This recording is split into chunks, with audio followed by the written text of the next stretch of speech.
Sunderland versus Manchester United. We're going to be doing full watch along from build up through watch along, and we're going to be giving you an opportunity at the end of the match to jump in live calling show as well. Planned for the first time after a match. We're going to be putting a link in the comments for people to jump on, have their say immediately after the match is finished. So hopefully that's going to be a lot of positivity after a good win, but we're going to have to see what happens. We're going to be bringing you lineups as well as soon as they're announced as well. We've got G-Wolf, myself. We're going to be getting another guest on in a second once we've got some confirmation and some idea about the team and the form, what we're going to be seeing. But how are you looking forward to this, G-Wolf? Like, are you optimistic? I'm very optimistic, always optimistic with United, hoping that we can get a win. And also, it's against Sunderland, which, to tell you the truth, hopefully is going to be a whitewash. We've been letting a lot of goals in recently. We have, but hopefully, well, to tell you the truth, they have been Man United's own doing with the goals recently, but hopefully Carrick would have got it out of the players, and hopefully the same mistakes don't happen twice. I'm hoping that we can do what Nottingham Forest did. Forest won 5-0 at Sunderland. I'm expecting Sunderland will raise their game, though. Man United, that they got a history of putting up, playing well against the top teams. And I was thinking that they overperformed against Newcastle. They're going to want to go out on a high this season as well. That they've not had the best last few games. We've got some confirmation of lineup we can discuss before we get the graphics on screen later on. But no, how do you feel about the lineup? So this is like the lineup that's I think it's been confirmed as well. So thanks, Varel. Thanks, Bilal, for posting that as well. And Hopefully, with the lineup like that, it looks like Xerxes he needs to step up. So if he is playing today, then let's hope. when on the bench, is that a surprise that Ayden Heaven and Yora on the bench as well? We did a preview yesterday, and we were looking at Dorgu on the bench. There's a lot on the bench today, I suppose. And Bremo, Dorgu, Dallo on the bench as well. So going into the lineup, like quite a few changes. Lisandro Martínez comes back into the team. Mazraoui in the team. Mason Mount starts. Xerxes starts. So we were talking yesterday about whether we're going to keep things that have some continuity. Has Carrick been a bit predictable, but now suddenly this is like massively different. Like you got different centre back partnership for again. You got Mazraoui coming in and Mount starting, Xerxes starting. That's a bit surprising, really. Well, after the last game against Liverpool, Dallo again, like he weren't very good. He weren't very good against Liverpool, so I How do you feel about Xerxes assume starting? Is that a shock or that a surprise? Xerxes starting, that is a bit of a surprise, but considering that Sesko's injured, um, and obviously, you would have thought Mbumo would have started with Cunha, but tell you the truth, Xerxes needs game time, and I think Carrick just wanted to change it up a bit. Yeah, I'm kind of interested to see how this works because I thought that if you're looking to keep the same team shape, I think we thought yesterday that maybe we'd see Mbeumo starting as a striker, which hasn't been ideal, but maybe it's going to be a bit. Maybe he's decided that it's going to be a bit braver and go for this one. Well, what I would think that you would see is Cunha as the striker and Xerxes just behind with Bruno Fernandes. And Mason Mount will probably go out onto the left side and Ahmad on the right, or it could be the other way around. But I think that's what you're going to see. I think you see Cunha up top. He's going to be the main striker today. And then Xerxes, as I say, Xerxes, Bruno, and Ahmad just behind him. And hopefully, hopefully we can get the job done with this team. Also, no Casemiro as well. I know it's intriguing. It's Literally, not Casemiro. He's not even on the bench. So, is he injured as well? Did he pick up a knock? I don't think so. This is obviously like Carrick changing things up a little bit, and maybe this is people have been asking, saying that has Carrick been a bit too predictable, or are we going to change things up? How do you rotate the squad? And maybe maybe we're finding out this is what we're going to do. Also, like, with Casemiro not going to be out, and most of these players will still probably be at the club. Like, maybe he's thinking, well, if he is going to be managing next season, are these players going to step up with the with some of the players that are are not playing that normally play? Are they going to be leaving next season? Like, is Dalla going to be leaving? Casemiro, we already know he's going to be leaving. I think Xerxes might be. He might be leaving. Could That's this be one. a final farewell for Xerxes then? Is this going to be a Xerxes farewell party? Maybe Casemiro is going to be starting the home fixture and be completely fresh for that one. I think that's what people are looking at. Casemiro, and people suggesting maybe Casemiro gets the armband at Old Trafford, perhaps. Hope so. He deserves it, to tell the truth, if he can.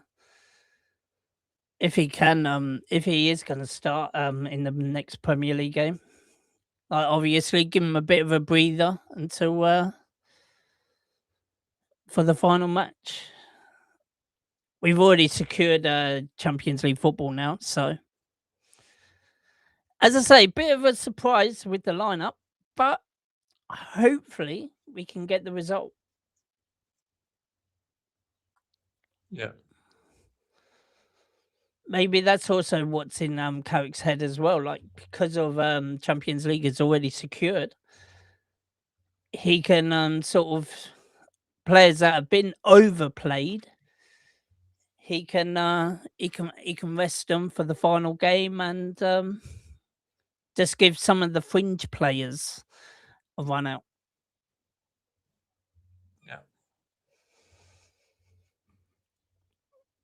Yeah, either way, it's still going to be good for Man United. Either way, I think. Brill says Xerxes hat trick, Bruno 3 assists. Do you think there's going to be? Do you think is that story going to be? It'd be quite nice for Bruno Fernandes to get a couple of assists today, get the record, and then it's not a discussion point anymore. But I think people are looking towards Bruno, aren't they, about what he does, whether he's going to be breaking the record today or the next game, or I mean, hopefully he does get the record. Well, hopefully he does, and like, he only needs one. Is it only one assist to break it?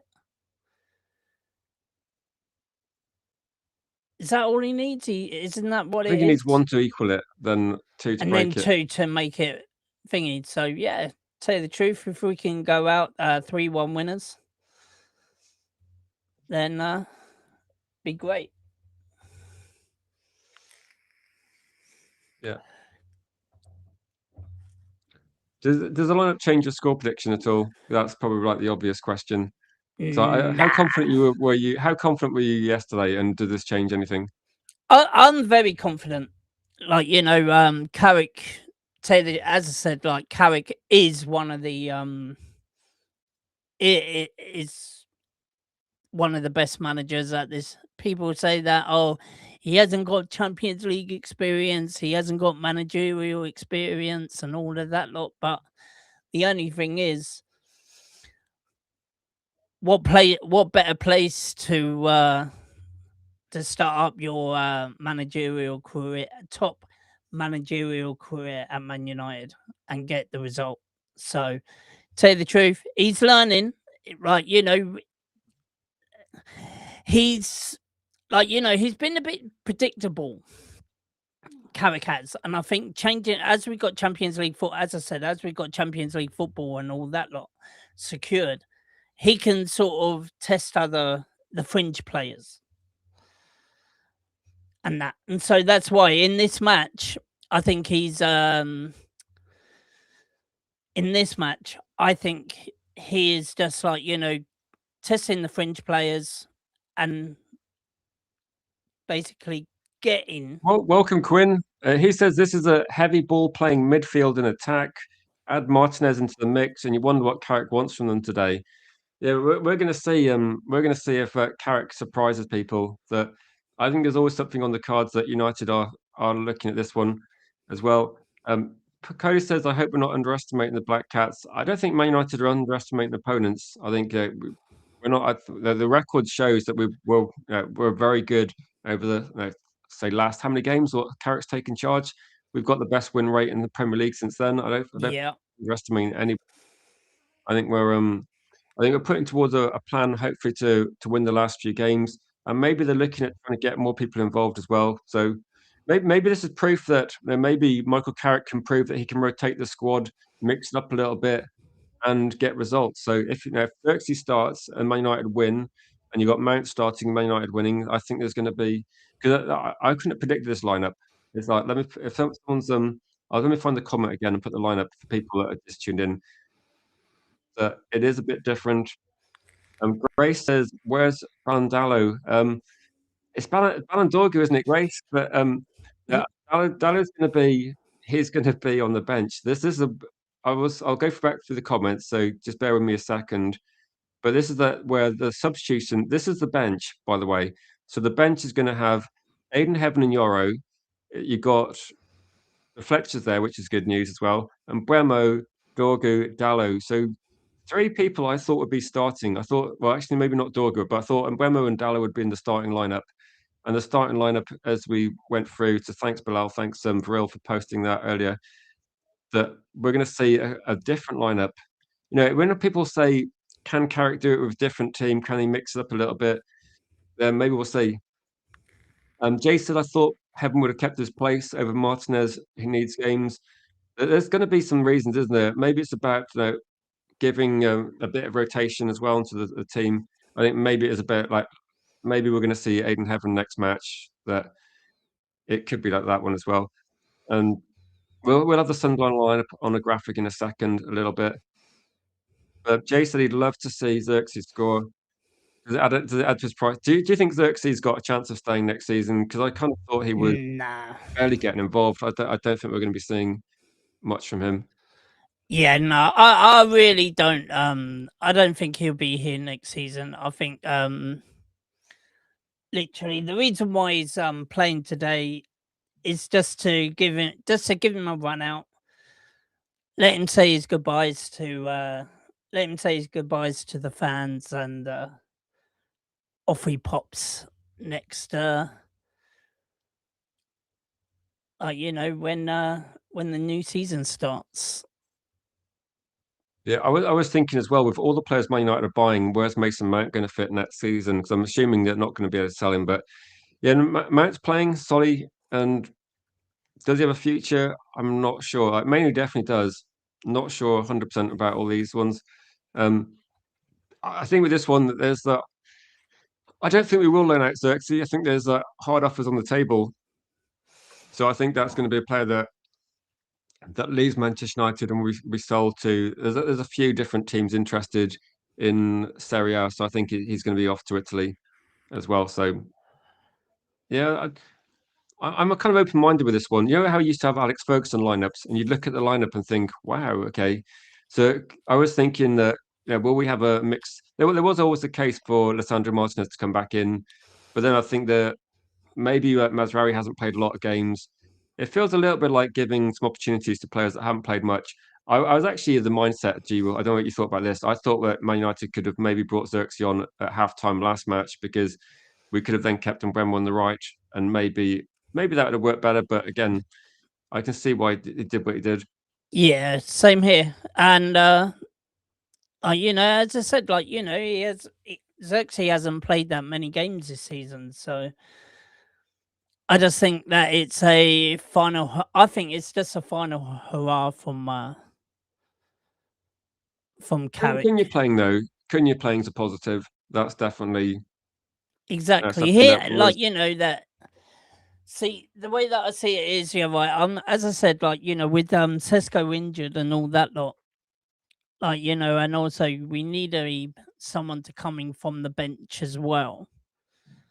So, having Mbeumo coming from the bench, I think that would really help. That would really help us in the second half of this match. Yeah, I'm hoping that he comes on. He will get on. Don't get me And wrong. scores. Oh, that would be brilliant, wouldn't it? He hasn't scored in God knows how long. It's about time that he scores. Yeah, I'm hoping that. So Jay said, I remember when we beat Arsenal with 8 defenders under Alex Ferguson. I remember when Man United lined up against a world-class Arsenal team with Phil Neville and Varane in midfield against Patrick Vieira, and I'm trying to think who the other guy was. It might have been Petit, but they had. I looked at the lineup and thought this is not going to end well. So I think today, though, I think what's happened regarding this, I'm actually pretty positive. So yeah, I'm very positive in this game. we'll get the I think Sunderland team in a second. We're just going to bring Wizard back into the mix. So nice. Hey, how are you feeling? And let's get the lineup that we're expecting as well. So get the team out. So what are your thoughts on this one? I mean, I was hoping that Mazzarri would start. I think we hinted at it yesterday because just concerns over Delo not getting back in time. So that's. I'm glad that's happened. I was surprised by Mount, to be fair, but I think he can play the 8. I think he can play the 8. Surprised by Xerxes. Like there's a few things, isn't there? It's not like there's one difference. There's defensive options to consider. I think Mazraoui, again, like this is the most experienced defense we got, isn't it? So there's no worries there. Mason Mount coming into the team and Xerxes coming into the team at the same time. And Martínez too, because I really thought he would have kept Heaven just for aerial dominance against the likes of Brobbey. Is Martínez, is Maguire going to be the man that's really going to pin down Brobbey more than likely? So it's a tough side. If he gets on the blind side of Martínez, it'll be interesting to see how that plays out. I kind of thought just on the off chance that Xerxes may get a look in. And I think it's more of a physical presence.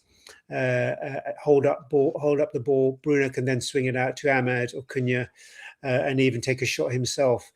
I am fascinated. I have to admit, Rich. I'm looking at this lineup, and I'm fascinated to see how this team plays. What Sunderland will do, if you look at the way they're set up, they're literally, it's a 4-4-2. And what they generally do is these players here will attempt to, let me get onto a tactical. These players here will attempt to push United wide and try and do a 2v1 there. And they'll do the same here. And if they're able to push these, what they're hoping for is a mistake. If a mistake then happens, Brobbey will run. Taibbi will run and Hume will run, and it's one pass over the top. This is how they play. If Brobbey's free, they'll find him, or Xhaka will find Hume, and Lafille will also join the attack. He's a creative attacking midfielder. So suddenly they've got a 3v2. If these have pushed up to protect the ball here, and they'll push the ball across, and that's how they'll get their joy. They'll push it out to the wing, and they will push it into attack. And Hume is very, very good at doing that. Taibbi is very good at that. They are very, very fast on the break, and I think that's possibly the reason why they've kept Mazraoui. It may well be that Shaw pushes up a bit more, and Martínez, Maguire, and Mazraoui play as a back three out of possession. And it then allows more movement here, allows Mainu to then go up the flanks and join the attack. It allows Mount to do the same also, but they have to be disciplined, because all Sunderland will do is wait for United to hold the ball and then press them, hope for a mistake, and then with their pace go at us. The way we win this game is we play them at their same game. If we do exactly the same, we've got the pace. We've got the pace of Cunha. We've got the pace of Ahmad to really attack them, and that's what I would do. I would push Ahmad up high and try and force the mistake there. Bruno then becomes a conductor. Xerxes can join the press. It may free up Cunha, and it may free up Shaw, and then Mount has a free roaming role.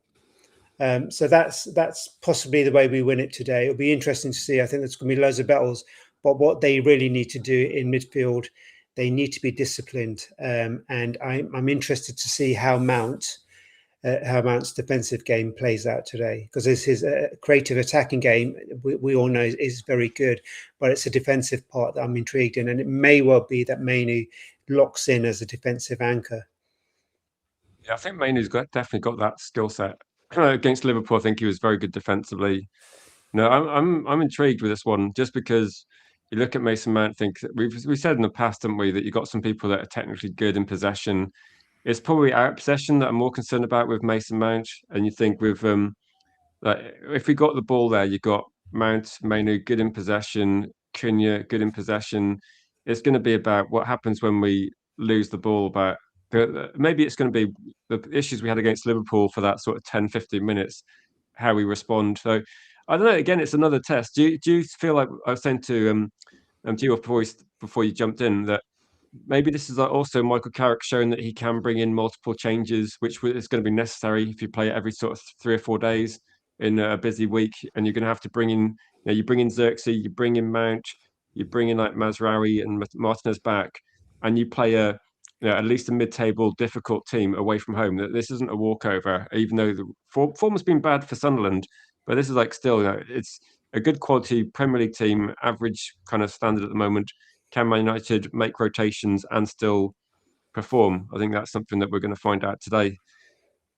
Yeah, and look, to me, look, the pressure's off. Let's have it right. The pressure is off us. We've cemented Champions League. We're on a good run. We seem to find a way to navigate wins. Lest we not forget that on the bench, like you said earlier, we've got Dorgu, we've got Ambumo, we've got Euro, we've got Heaven. We've got players who can come on and impact the game.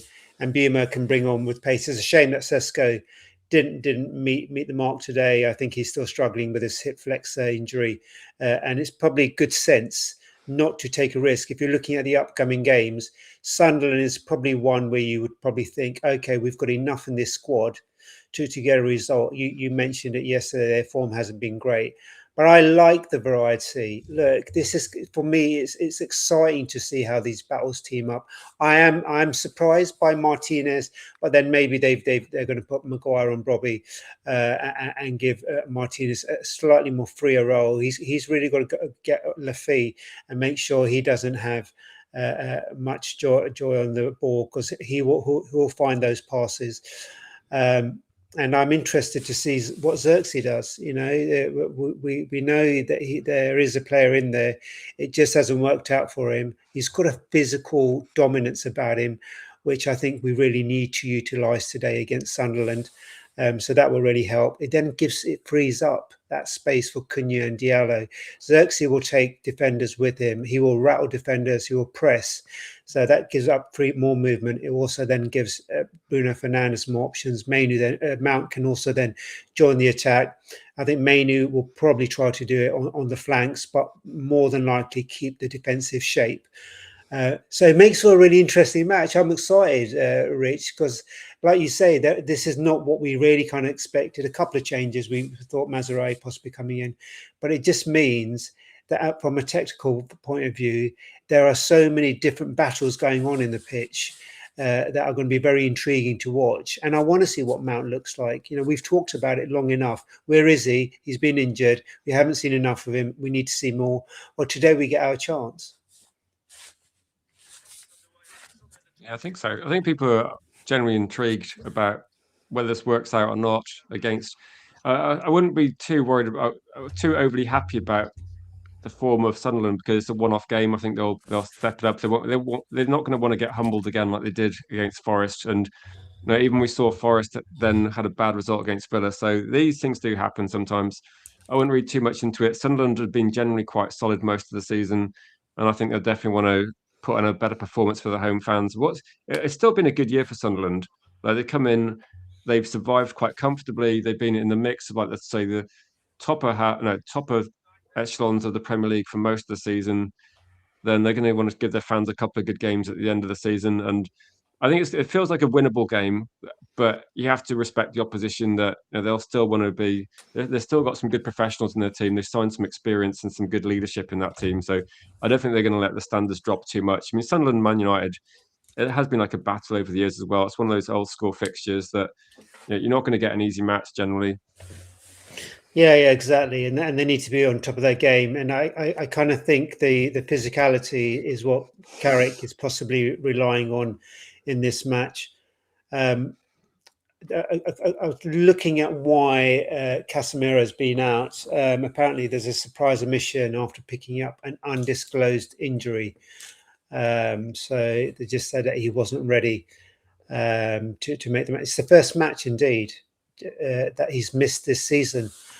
Which is, complete credit to him. Looks like Shaw's going to win the accolade for playing in every single game. Casemiro almost did too. So it's a credit to him. But I think possibly in this game we have enough. Mount has to be on his game, like you say. It's the defensive part I'm intrigued with. And Sunderland, they will relish this. I think whenever Man United turn up, teams will play that 20 or 30% more just because they want to get one over on Man United. It was the same in the 90s, noughties. We may not be winning as much these years, but it's still a big name that's coming to your club, and to get one over on Man United gives a lot of credit in the bank. So it'll be a tough match. I still don't think we will get away with a clean sheet, just because I know they have prowess in pace. I know they haven't been big scorers, but a lot of their games have only had a goal in them in the last 9 or 10 matches. So they keep it very tight at the back. It's whether Man United can navigate a way through, pull players out of position, and then find the space. I'm hoping, because of the creative depth we have on the pitch, that we're able to do that today. Does this lineup change that? So people watching, does this lineup change your thoughts about the score prediction? Or because I thought I said yesterday when we did a preview, I said I think 3-1 Man United. There's loads of goals. I mean, Sesko, I'd prefer to see him on the pitch because I think he's a good finisher. So I don't know. I'm open-minded. I think feels like there's slightly less threat with Mbeumo and Sesko not involved, but I mean we could see one of them come off the bench. I think Cunha's going to be. We said actually, did we say yesterday we thought Cunha was our most obvious goal scorer? But I know we also talked about Casemiro's all the goals as well. Didn't Mason Mount score in the reverse fixture? Like he scored did he score the second goal? So I think Mason Mount's got a bit of history in scoring in this fixture. So yeah, I think so.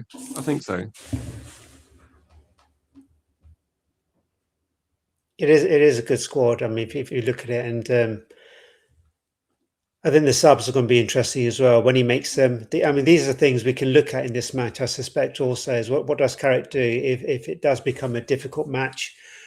Does he change it up? How does he change it up? Who does he bring on to change it? Does he change formation? Does he do his subs early? Do United have the intensity that they've shown in the last 2 matches? Do they continue that intensity today? Are they going to be able to dictate the pace in the first 15 or 20 minutes? Are Sunderland going to come at them? Generally, what Sunderland will do is allow you to have the ball, and they just sit and wait for a mistake. They press, wait for a mistake. So will they take that at United, or will they look at this team and think, you know what, we can have a right go at them today? So it'll be very, very interesting to see how it starts, how it continues, and then how the managers then adapt. Did you change your? Because I'm looking at some of the comments and thinking it'd be good to see Xerxes score. I mean, Xerxes. I think we've got players here, haven't we, that link well. Mason Mount, Mainu, Xerxes. They're good. They're players that are good in possession. Yeah. I wonder whether Man United are thinking that we're going to play a bit differently. We got there's a lot of people that are good on the ball in this team. I think Ahmadjala is the obvious threat in terms of pace. I think Cunha is obviously causing problems. So I don't know. I'd prefer to see other players available, but I think it's overall. I think there's still goal scorers. I mean, if Xerxes gets a chance to score, hopefully he can take that chance. I'd love to see Ahmadjala get on the score sheet. Yeah, I do. It's going to be interesting, that battle on that wing. I think that's the side where we're going to have a lot of problems with Hume. the left side, and I think their left side attacking our right side. I think that's where the main issue is going to be, and I think that's why Carrick has gone for Mazraoui. He's just that much more physical defensively. I think we're going to have to need to really give Ahmed quick movement passes where he's not physically muscled out of the game, and I think that's going to possibly be a difficulty. And maybe that's where Mainu then comes in for support. Bruno can also come and support. There's triangles, Rich, all over the pitch. Like you say, a lot of these players like having ball to feet. They like quick movement. We just need to be able to dictate the midfield so that we're able to do that and get those movements, find those pockets, go through the channels. You're looking at that, aren't you? Of like Martinez, Mainu, Mount. In fact, everyone's starting with them. Good on the ball, and you got Martinez moving further forward. You got lots of people that are going to be comfortable receiving possession. Yeah, it's interesting, isn't it? Yeah. How are you feeling, G Wolf? Like, are you thinking, bring it on? Let's see what these players can do, because it is a bit of a different lineup. That's exactly what I'm thinking. I'm thinking, look, just bring them on, get the result. Hopefully, they have literally, as I said, that with the because the Champions League is already secured, right? So basically, just bring on the fringe players and let them have a run out, and then hopefully we do well. I just want a good performance tonight. Literally, the result. I would like to win, but to tell you the truth, the performance from the fringe players have got to be top notch. I just want to see a good performance from the fringe players today. Yeah, and it's interesting. I mean, and you say because they haven't really been in the team so much, but what they do bring is a wealth of experience. Mount has been in Premier League for many years, and he can play that role well. And Xerxes had a couple of years here. He's had experience that he's brought with him. So I hear it. They just need to be on their game today. Sometimes when you come in and start a match and you haven't started a match for a long while, as is the case for Mount and Xerxes, it can be an issue. Martinez has to be on it, not coming back from an injury, just a suspension. He needs to be on it. But he's got a great pass on him too. He's a conductor at the back. And Shaw is I've seen it more often in the last 3 or 4 matches, that lovely cross field pass. He's done a few more of those recently. So there's good movement in our back line. There's good vision also in our back line. I do worry, I have to admit, just centrally. We have to get that right. We have to be so disciplined, and it can't all fall to Mainu. Our team needs to come back and support, because you can't just have Mainu as defensive anchor, because they will flood him. Xhaka will just, if he gets a moment, he'll find a long pass over the top, because they are very fast in transition. They'll look for the open space and they'll try and do it before we can reset. So just need to be disciplined. So if we do go up, we need to keep our discipline at the back. We've got the bench options as well, haven't we? Like, we talk about having a 90-minute match where you need to bring on substitutes to sometimes impact the game. We've got Mbeumo, we've got Dorgu. These are really impactful players as well. Yeah, and I'm just recalling. I remember that Sunderland game because it was the first game where Mount came in. It was Lamon's first game, wasn't it? His debut. Got a clean sheet, didn't we? Was it 2-0, wasn't it? And Mount came in, and suddenly Bruno was so disciplined. And I remember looking at that match and thinking, "Wow, because the concern we had with Bruno at the beginning of the season was he would go forward, and of course he would. He's our creative hub, but it would leave such a space in midfield. And in that match with Mount on the right, suddenly Bruno was sitting a bit deeper, just as creative as before, but it just didn't allow the Sunderland to get through. They came at us in the second half, but that first half was the first time I'd seen 45 minutes of football that I really appreciated under Amorim, and I thought, wow, this looks like a good going forward. Of course, it changed then thereafter, but so it is interesting that he's using Mount today. Maybe he's seen something from that game, which we've talked about having discipline in midfield. Maybe Mount brings that.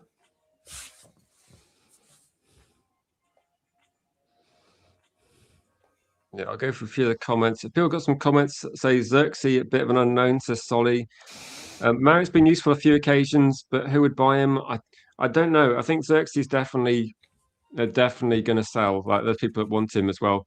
But I think if you're looking at options like Mason Mount, nobody knows, to be honest, what's going to happen, do they? I get the feeling he's going to be in and around the team, and maybe this is going to be Mason Mount's next season. He's going to be playing in these sort of games. He's going to be featuring, getting starts when we're kind of rotating a little bit, and hopefully it's if he stays fit, it's an option, isn't it? That's going to be someone we can look at coming in. We're not going to see like everybody start every single match. We've got to be sensible about this as well. Yeah, exactly. I'm wondering, if one of the Fletcher twins comes on today, possibly in the last few minutes, just to kind of give him a bit of match action, because I'm looking at our midfield options, who we could bring in. So maybe one of the Fletcher boys come in and get some minutes. So that would be quite good to see. Also, I'm kind of looking at this match as just trying to see what our plan B is, because sometimes we're not going to have all our players fit or available. And so what does a manager do? And I know we're threadbare, but it's always good to see, even in these moments, how creative our manager can be, and also how disciplined our players can be. Like we say, Mount and Xerxes haven't started many matches in the last 4 or 5 months. So it'd be good to see how they turn out. Exactly. How are the chat feeling in terms of this match? Are they thinking any different from the predictions that they made yesterday? So Cody says Sunderland's last result was a draw against Wolves. I say, okay, they were down to. I would say that was really unfortunate for Sunderland. Were unlucky against Wolves because they got a person sent off a bit harshly. I didn't watch the game, but there was a lot of outrage on social media about a pretty bad red card decision, and they drew that game, but they were winning that game, I think, before that. So I think there's not much to go on with Sunderland recently. I'm just looking at this. If people got some comments about this, big up to you, Mo, in the chat.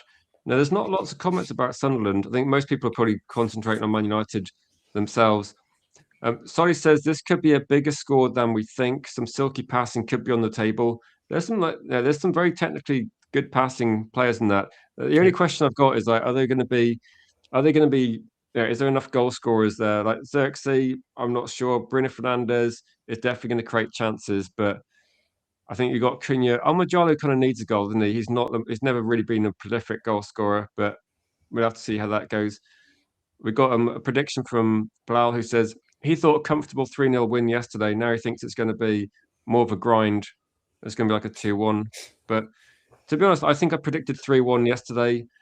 I'm going to still say I think we win this match. As we still got goal scorers, like and Mbeumo could easily come off the bench to score a goal, like Cunha did against Arsenal. So I think I don't worry too much about this one. Maybe it could be one of those games where you just get unusual goal scorers like Mount, Xerxes, and we'll still score a lot of goals over the season, but no one's going to be getting much more than 10. It would be weird, wouldn't it? We might score as many goals or close to as many goals as Arsenal or City, but it's about spreading them around. Yeah. And the other thing to remember is Xerxes can also manoeuvre along the front line and allow Cunha to drift into the goal scoring position. And I think Xerxes has that in his game also. So it's not that Xerxes is our main target man. I think what Xerxes brings is physical dominance. He will press hard. He will take players with him, and he will create space for our other attackers. So maybe this is the chance where Ahmed gets a chance to score. I think possibly it's a chance where Bruno gets a chance to score, just because all Bruno needs is a couple of inches, a quick shift, and he'll shoot. So maybe this is the one where Bruno gets a goal. I said 2-1 yesterday. I still think we will win it by a goal. It may even be a 1-0. I think it's going to be, but it won't feel like a 1-0. I think it's going to be a very interesting match. I think there's going to be quite a few battles up and down the pitch. It's just to see how who allows who to play and how they shift from sitting deep to playing fast. We like to hold the ball. We play high possession, whereas they're just much more rapid in their transitions. How do we manage that? Because that gives us insight going forward. We've got Europe coming next season, and it's interesting to see how Carrick manoeuvres these players to play against teams that have a rapid transition, and some of the European teams are really good at that. Yeah, no, interesting. I was saying, reading the comments, is it becoming a Manchester United in danger of becoming the Bruno show, where there's people saying Bruno Fernandes gets the assists, break the record. Bruno Fernandes, if he only could pass to himself, and there's a few questions saying the same sort of thing. And yeah, it's a big talking point, isn't it? It's because top four, because Champions League football's done, and if we win this match, then almost certainly I think Liverpool drew today as well. So everyone's beating Chelsea apart from Liverpool, it seems. So Man United can be like secure of third, I think, pretty much. Then you look at it and think, what's to play for United? Clearly, I think for some players there might be the futures to play for. I think that there's been obviously a bit of rotation in defence, but Luke Shaw, I guess, is a personal milestone for him trying to start every single match. Bruno Fernandes trying to beat the assist record. I think Xerxes maybe a couple of good games so that he can get that move. Lumen says in the chat, does this lineup mean Agate is gone? I think Agate is, according to journalists, Agate is 95% gone. I think it's on the cards, isn't it? That he's definitely we're bringing in Agate's replacement, so I think that's a done deal. I think Mount is like unknown. Like Mason Mount could feature. Like there is a future for him, possibly, even if it's a short future. Sorry, what was that? That wasn't a question, Jewel. The question was like, is Agate gone? I think Agate probably is gone. I think 100%. is probably gone. Mason Mount, I think, isn't though. I think Mason Mount might. I don't think we could sell Mason Mount. Yeah, and I think we heard that from Carrick in a couple of interviews. He rates him highly. It's just he's not fit, and that's the issue with it. If he was fit, I think we'd see more of his ability. And when he has been fit, to be fair, we have seen his ability. He's only been coming on as a sub for a few minutes here and there, and that's not really the amount of time that you kind of need to kind of set out your stall. So it's good that he's starting today, because maybe we'll see more today.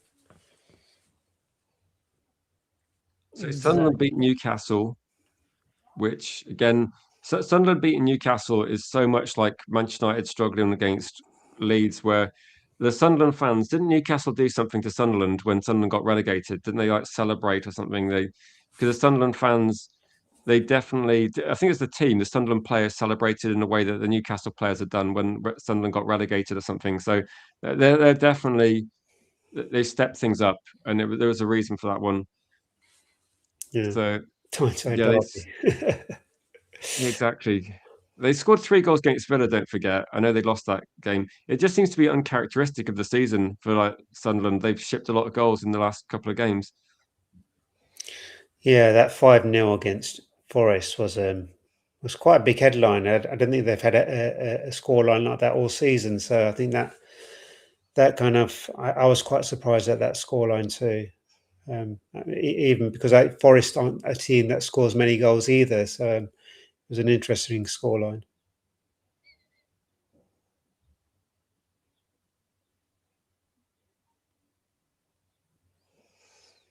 Stephanie says it's going to be interesting team. Glad to see Xerxes getting a start. Audition to keep him. I don't know. Is it too late for that? What are you thinking? Sorry, what's that? Just on the screen, like Xerxes. He's getting a start. What's the chance we keep him? Oh, okay. Minimum.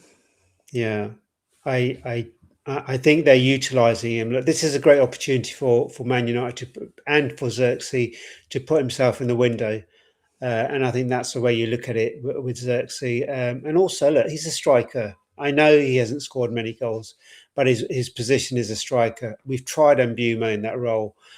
Sometimes it's worked, sometimes it hasn't.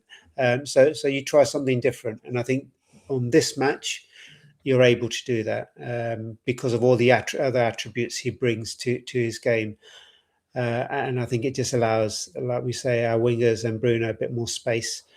So I think it is unfortunately too late for him. I think he hasn't done enough. I think we've heard from Ineos that players get 2 years. And if you were to look at Xerxes' career over 2 years, you would guess that he then gets sold in the summer. Yeah, I can't imagine him staying, to be honest. I mean, if Xerxes bangs in like a hat-trick today, it's 2 years, isn't it, of looking at Xerxes. I don't think they're going to... Yeah, it's like Almajolo got a hat-trick against Southampton last year. That was a good game. It was a really good game. So, no, I don't think it's going to be defining anything. If anything, maybe it's going to be just an indication of like what can Carrick do if he's forced to change a few things. That's probably the one thing that you could look at. Yeah. Exactly. So Xerxes, Xerxes, I think is going to be. I can't remember which team it is now, but I think Juventus, Roma. There's a few things.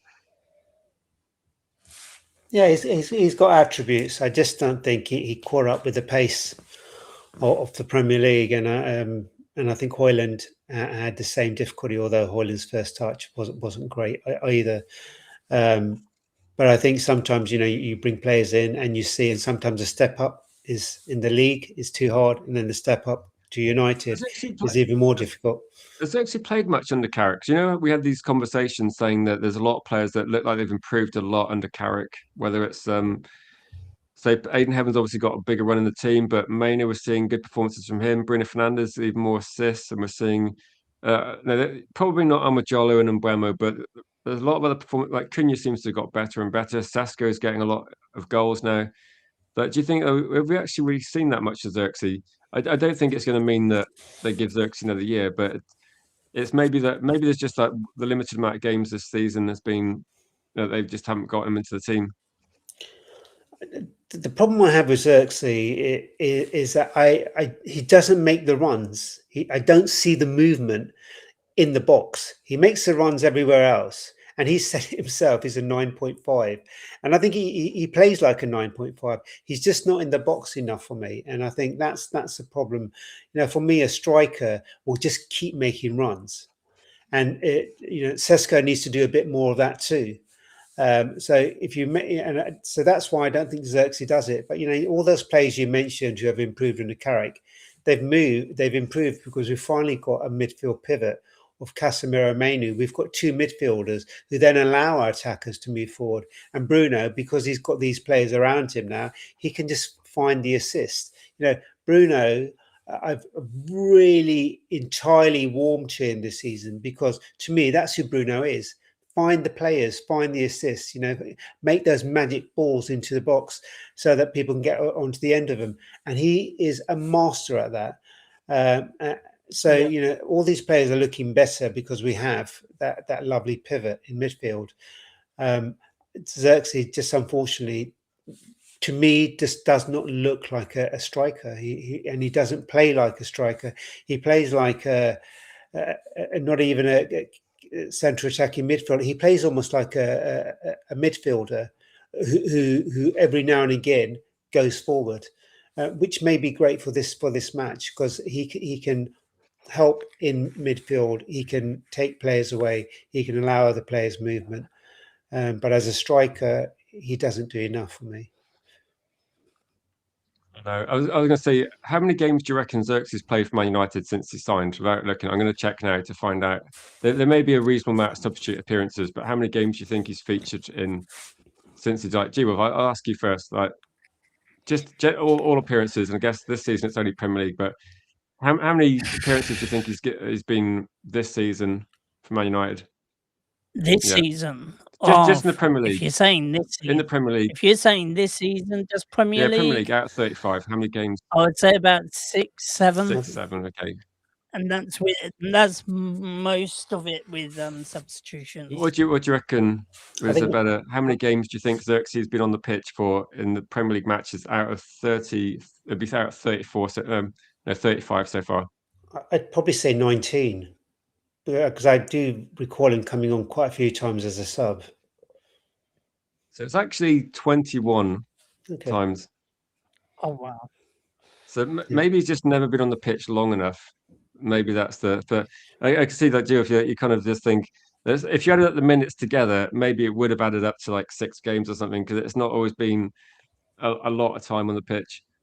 But no, he's never really got a run of games like as a trusted starter. The first season, he did play 32 Premier League games and 49 all competitions. So even though there might have been substitute appearances, that is quite a lot of football. So we're looking at, in total for Manchester United, 72 matches he's taken part in.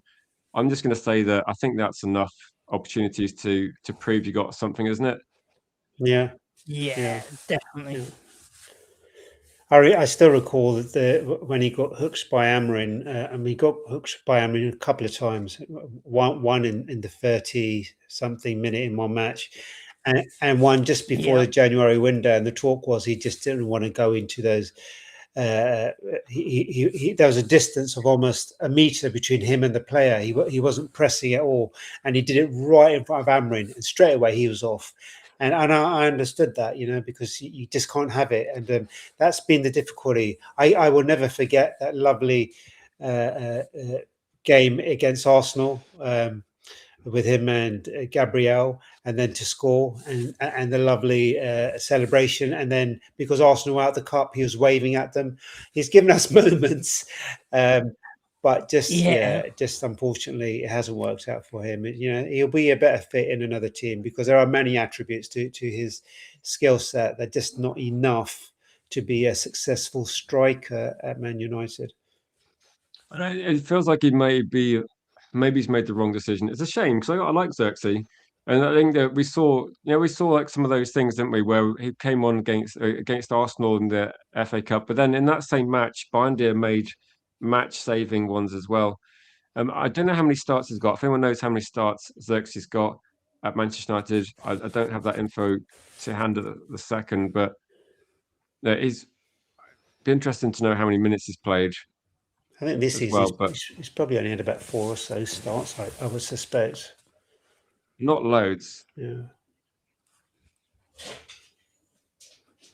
The thing is, I suppose other players, like I don't know, it's almost like you've got to force your way in, and it's difficult because he hasn't really, like you said, he hasn't got a clinical edge to him as a striker. And Buemo's been the kind of the writings on the wall a bit, isn't it? When you're not even chosen, when Sesko's not available. Exactly.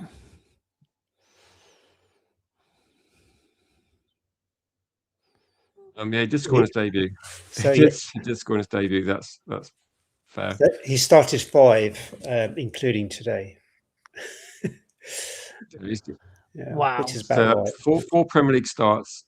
I think Man United have already moved past him, though. I think that Man United are already looking at what the next option is. So I don't think this.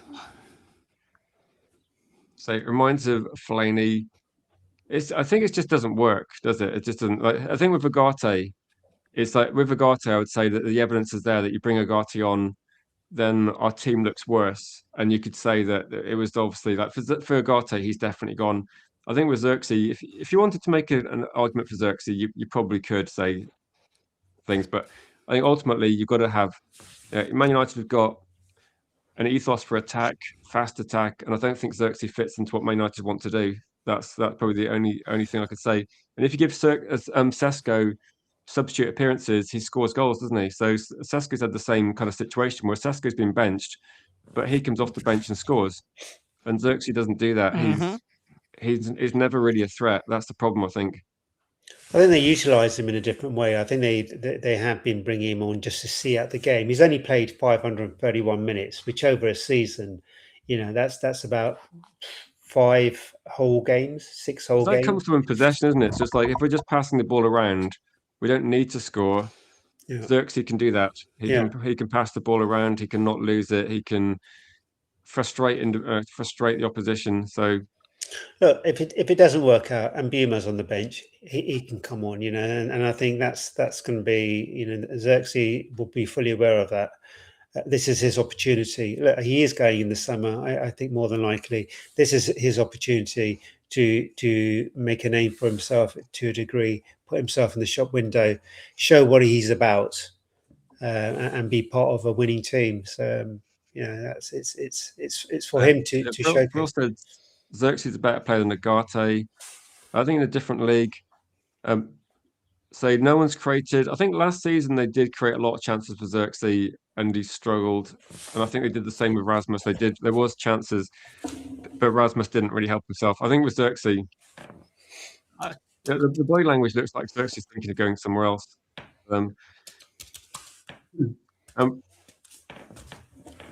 Gregory says Xerxes is a luxury player we do not need. Okay, let's avoid Xerxes now. I mean, there's a lot of Xerxes. Let's hope Xerxes has a strong game, and if Xerxes with a couple of goals would be great.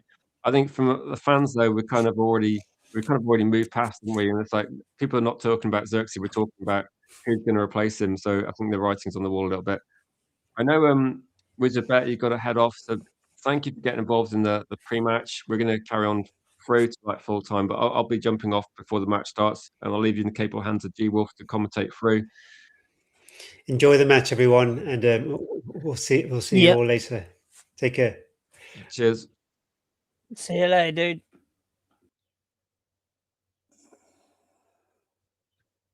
So G Wolf, we're going to be going to like commentary quite soon. 15 minutes to go. Yeah, not too long. Just hope. What do you think the score prediction's going to be? I said 3-1 yesterday, and I'm just going to stick with it and say I think United can still score goals, and maybe it's going to be different goal scorers. But we had a decent game against them at home, 2-0, but that was very early days for Lamans, and I'm not going to say we're going to control the game. I think it's going to be quite. I know it's going to be somewhat unpredictable, isn't it? If anyone's got the lineup again, we can put the lineup back on screen. It's going to be unpredictable, and I don't know. Maybe it's going to be one of those games where we get an unlikely goal scorer. Like even the first game we scored against Sunderland, we definitely had. I don't know what was we had Mason Mount scoring. Maybe we're going to see that again. So you want to see a clean sheet and 1-0. If we get a clean sheet, I'd like to see a few more goals. I'm hoping it's going to be it's got to be a whitewash, but because of, as I said, to like the fringe players playing, something tells me it's going to be quite close match. And see, this is the thing. I really want to say that it's going to be a 4-0 win, but something tells me it's going to be like so close. It's going to be 2-1. I got two results going on. If we win 2-1, I'd be absolutely fine with that. I mean, an away win, that would be 4 wins in a row. Then it'd be good, wouldn't it? It will be, but tell you the truth, we need to have a dominant, we got into Champions League football. Now is to show the reason what, especially teams like Sunderland. This is when we're supposed to show the reason why we're in Champions League football against teams like these. Manchester United of old, they always struggled against lower teams. Whereas, we should be absolutely smashing them to pieces. But this is Man United. They never do anything the easy way. They always do it the hard way, but they always get the result. Yeah, I can see there being drama. You know how if Man United start off strong, at some point Sunderland will have a period in the game for sure. If they score, then I could see this being a game 1 in the second half, like maybe 1-1 at half time, 3-1 at full time. I still think there's going to be. Yeah. So just say to MD Samurai, no, I think people are just looking at the lineup and thinking like, no Sesko, no Mbeumo. We're bringing in like Xerxes, Mason Mount. I know the form, like Sunderland form has been really bad. Like it has been bad. But again, it's just like It a really Man United has, thing, isn't it? You just wonder whether teams are going to be stepping up against you, and I don't know. We've seen it in the past, haven't we? We've seen that as well. The bench is good. Like, the exactly. bench is solid. So we've got options. And that's it. We got options to change it around. Like, if we do go like, 1 or 2 goals down, we got people to come off the bench to change the game. And this is the thing, like, I think because of Champions League, as I said, like, I've been saying it. Literally, it seems like I'm like a broken record. Like, because of we've already got Champions League secured, it's just like, just playing the fringe players now until the end of the season. As you like, Casemiro, the reason why he's not playing is resting up until the final game. And like, and you see him as captain, and it'll be a final hurrah for him in that one. And I just think, like, resting the important players for that final game, and just getting the fringe players in and having a bit of game time, and then they'll be sold, in the summer. So Yeah, Sunderland in chaos. They say the looked truth. horrible. This isn't Emirates United, says Endurance Samurai saying, yeah, this is a good point. This is a good point. Big up to you, Jeff, as well. For people that just tuned in, we've got full commentary with G Wolf today, so it should be a good one. Maybe a roller coaster. Will Bruno Fernandes get the record today? I mean, I'm just happy. I'm just happy that we got a chance to probably rotate a few things over 3 games, that we got things locked up as well. It's going to be good. Exactly. Yeah, I'm kind of relaxed a little bit. That's saying let's see what Carrick can do. There's a plan for the game. Amrin did beat Sunderland. We did beat Sunderland. Yeah, but the team is performing better, isn't it, than it has been? So that's probably the positive, isn't it? Exactly. As I say, I think it's going to be a really good game. Might be able to, if I change the lineup of the layout a bit, people might be able to see the lineup on screen. Possibly, actually, is it this one? No, why can't I get the? No, it doesn't really work, did it? Let's go back to the other lineup. Yeah, when I leave the screen, people will be able to see. I'll be able to see that more effectively. Are you ready to take over in a second, G Wolf? Yeah, dude.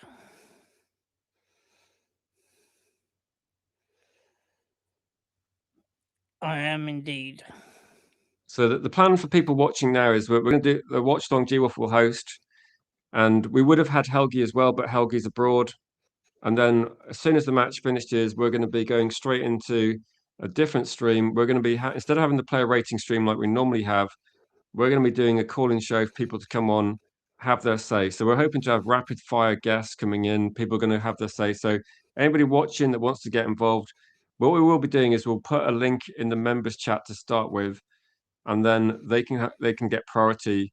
But ultimately, everyone's going to come on and have their say. So that's going to be, so members will get slight priority, but everybody should be getting on and hopefully having their say. So I'm looking forward to it. It's going to be something we haven't. So thought Helgi was a dude. Yeah, he is. What people saying about Helgi? Yeah, Helgi's he's just abroad at the moment.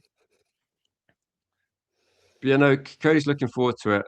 So yeah, let's hope it's going to be one of those matches that's a good match as well. But what'll happen is I'll get the stream to redirect to the other stream. Myself and Willis the Better will be waiting there to like take people's calls to come in and have your say as well. So G-Wolf will be coming on. I think there's going to be a few other people coming on as well, so it should be fun. But I'll kind of like set that up during the match, ready to go live.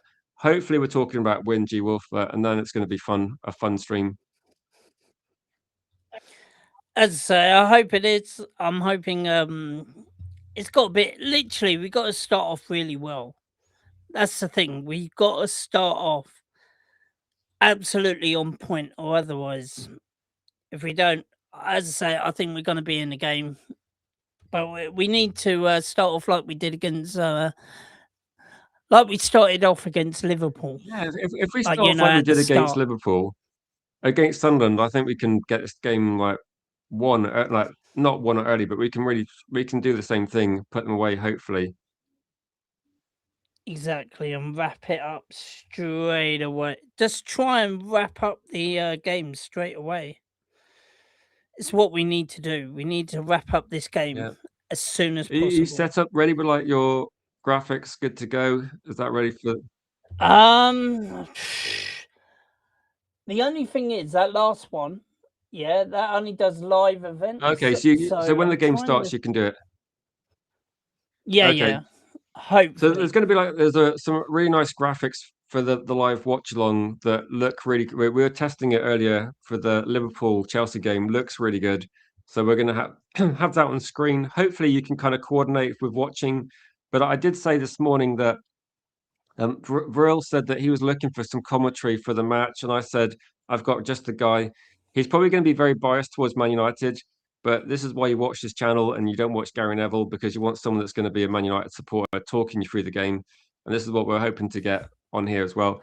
But again, I'm going to head off now, guys. I will see you back for the calling show, and hopefully we'll be joined by Mr. G Wolf as well at some point on that stream. So that should be quite fun. And there is a couple of people. I think Vicky might tune in as well. And there might be a few other guests I've got lined up. So I'm going to message a load of people, but you guys can come on, and hopefully we're going to get as many people on as possible. That would be excellent. And if it's a win, all good, all good. So I'll remove the comments and let you take over, G Wolf. Cheers, bro. Take it easy. Also, I just got to say, massive thanks to Samurai for the super chat. He said, here's some dollars for the hard work, tolerating my bad dad jokes. Honestly, do you know what? Can I tell you this joke, G Wolf? Because Kate dropped this joke on me a few days ago. And when you have some jokes, and okay, there's some funny jokes, and Kate's got some interesting ones. And he said, "No one knows how many times too many hit." So nobody knows how many times. I ruined it now. How many times Valverde got hit? There was too many to count. And I was like, "Okay, that's actually quite good for you." Now, big up to you, Samurai. I really appreciate that. Thank you so much. The idea behind today's stream is, just to quickly say, is to give you guys an entertaining watch where we're going to talk you through the game in a positive way, and then we're going to give everyone an opportunity to get involved at full time and just come on and have your say. So that's all we want to do. Have a fun stream, guys. I'll be back for a second note, but hopefully it's going to be enjoyable. Massive thanks to G Wolf as well. Always good to get you. It's going to be like BBC World Service, bro, but with more G Wolf, I think, and less impartiality. But big up to you guys. We'll catch you guys. Take it easy. I'll see you in a sec, mate. See you in a bit. Right, anyway, so the players have come out. They're shaking hands. Xhaka is the captain for Sunderland, leading out. Carrick and that is the two managers are shaking hands. So they're just going through the team. They're just going through the team. The lineup. Xhaka and Sadiki in midfield. Holm, Lefy, and Telby in the attacking midfield area, and Bobby as a striker for Sunderland. So let me know, guys. Let me know what you think of the lineup. Are you liking the lineup? Do you think it's Do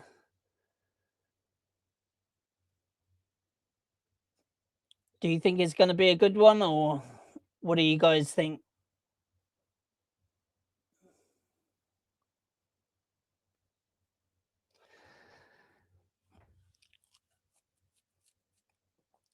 So Mazraoui, Maguire, Martinez, and Luke Shaw, Mount Fernandes, and Mainu in the three central midfielder.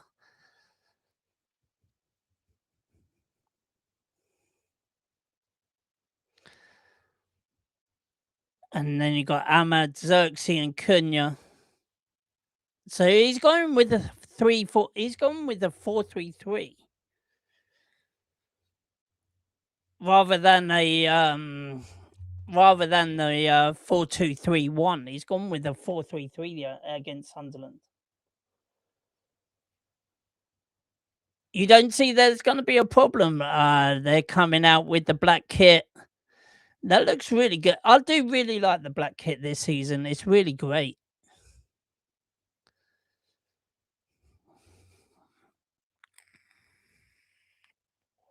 What do you think of the new? What do you think of the black kit? Personally, you would have started Heaven. Don't you think that he might have played a little bit too many games, considering that obviously he came in for the injured Martínez. So Martínez is coming back from injury again. The black kit is sharp. I really do like this black and yellow. The black with the yellow trim and all that lot is brilliant.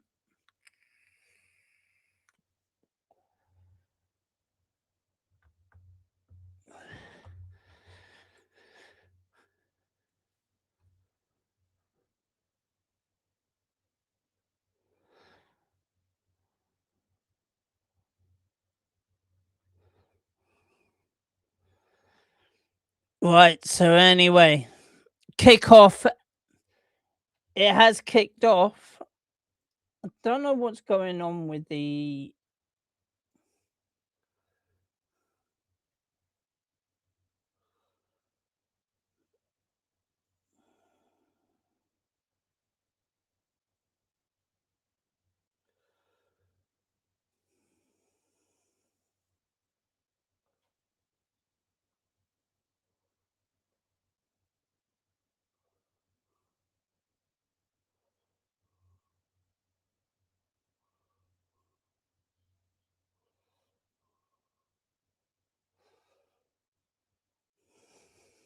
Right, there we go. So I've got that.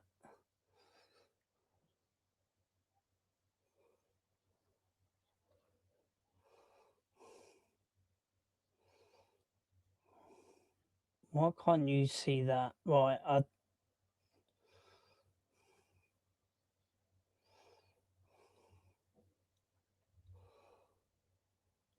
Right.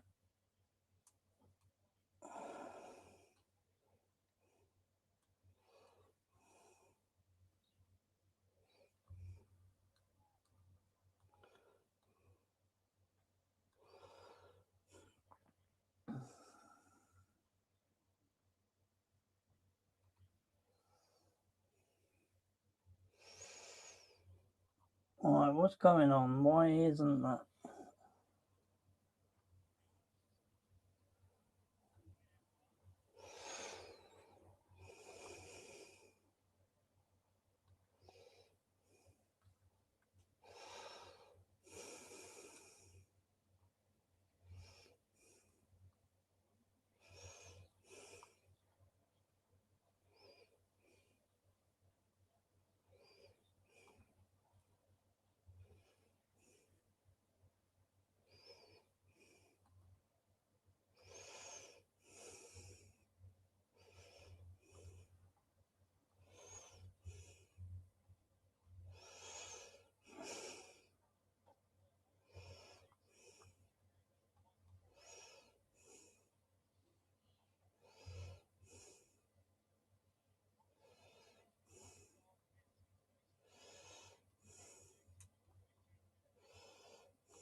So anyway, Sunderland then, I've got it on the halfway line.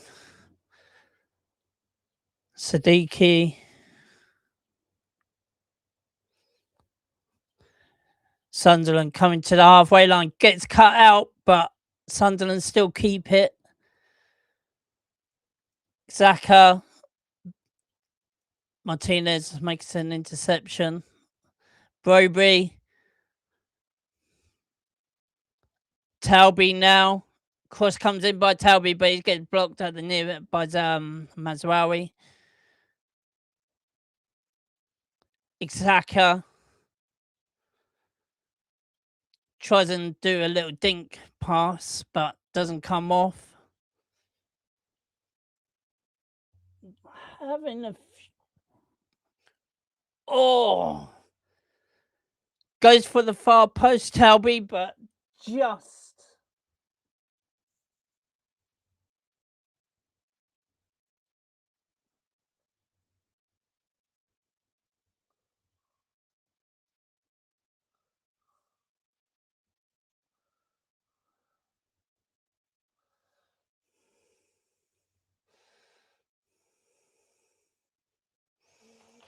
right. Just bear with me for a minute, guys.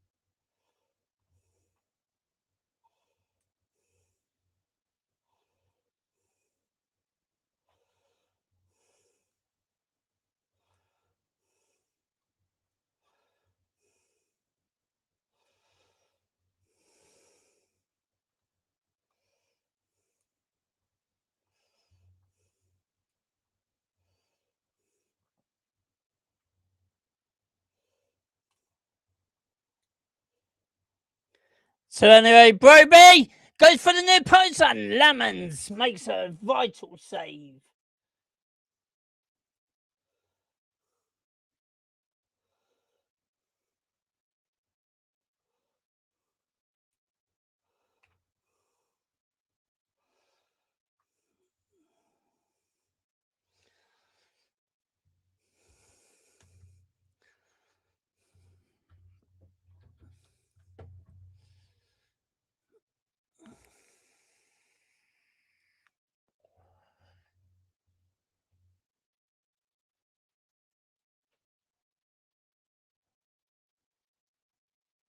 So it should have been one. Yo, Jim, how you doing, dude? I hope you're doing well.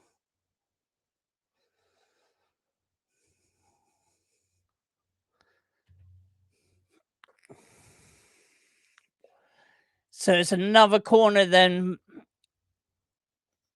Mason Mount.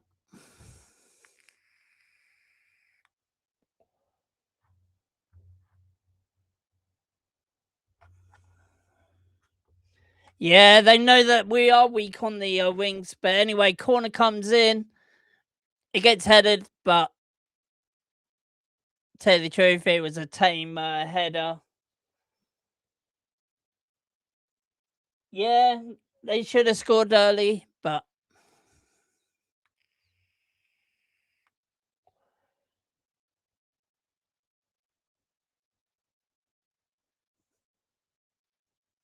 yeah, we should be attacking by the wings. But anyway, they're doing that short passing routine of goal kick, but Xerxes to Ahmad.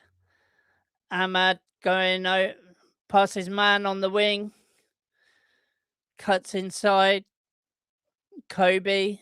Now Luke Shaw. They're on the 18-yard box.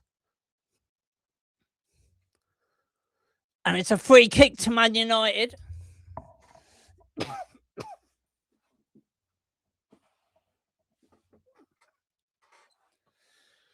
Cunha on the just on the edge of the 18-yard box gets bogged down.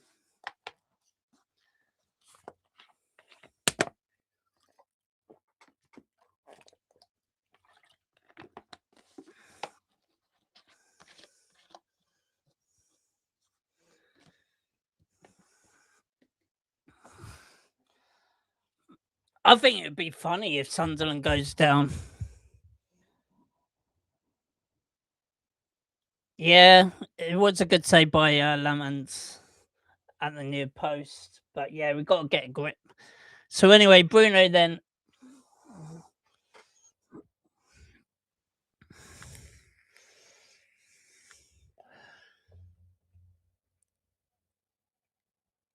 Ahmad with a shot just outside the 18-yard box.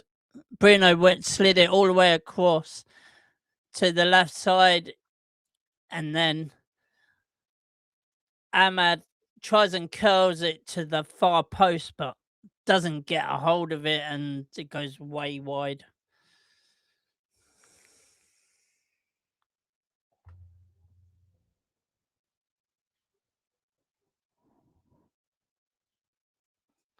If it stays 0, they'll go into the game. Well, Sunderland have been... there's a foul by Cunha.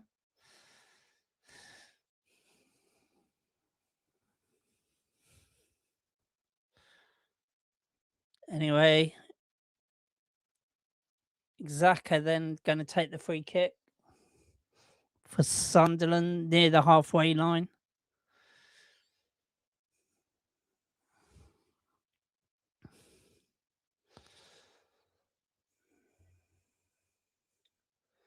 Dunk makes it 2-0 for the Bobby, but Lemons goes it, saves it on the second attempt, gets a hand to it on the first one, but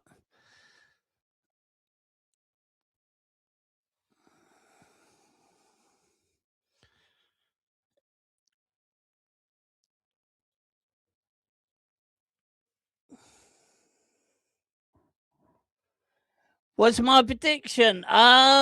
Well, tell you the truth, I had a 4-1 prediction in my head if we started well like we did against Liverpool, but I can see it actually being 2-1.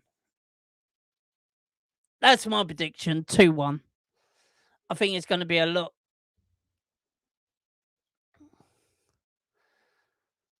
Sunderland again on the attack. Lefebvre, but Lemons comes out and gathers it. Mount puts in a foot.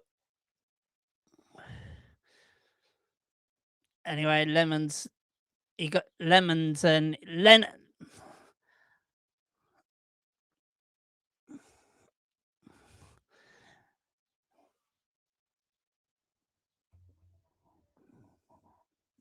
Fulham versus Bournemouth should be a cracking game.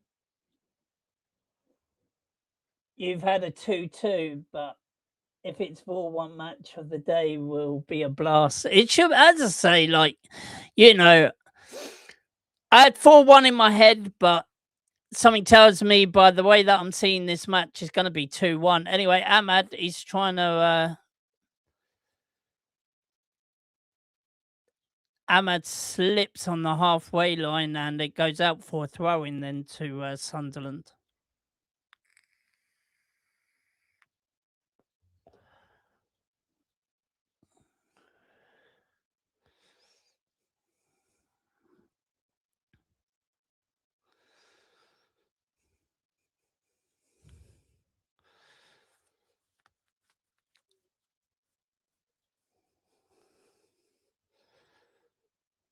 Anyway, Sunderland finds Talby, but he's offside, and it's a free kick to Man United.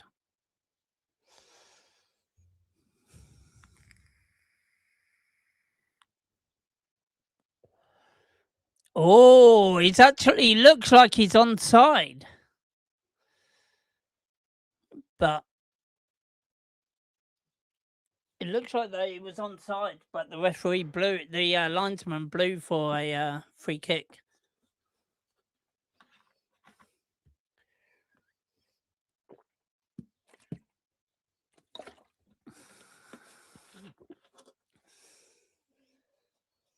Hey!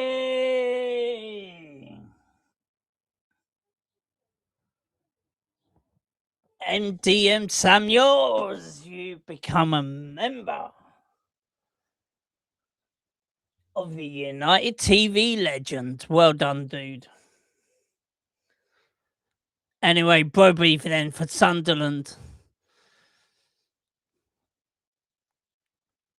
Bit of intricate passing there by Sunderland, but now they go back.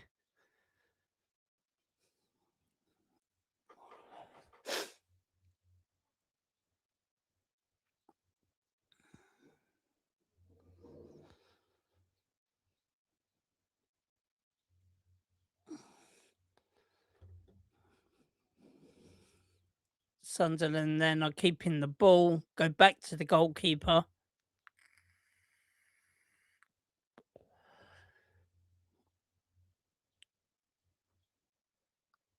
Roofy then goes up long, but there's Maguire.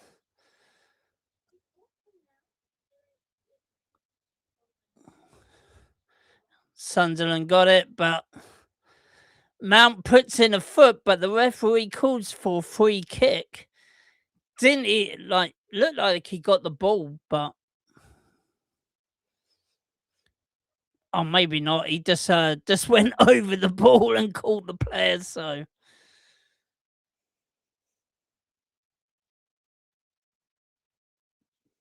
you like it? They gave you Cantona's number 7.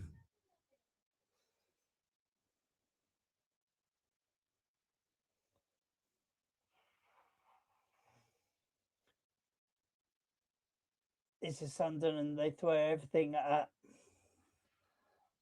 you, then slow down a lot.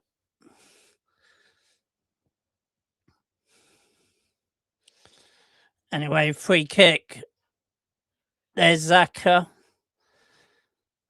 Is he going out for a Sunderland throw? It is.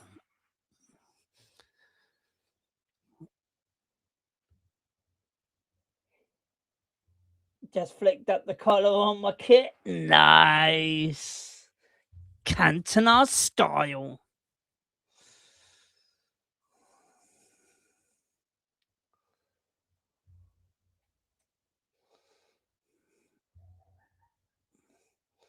Why has it done that?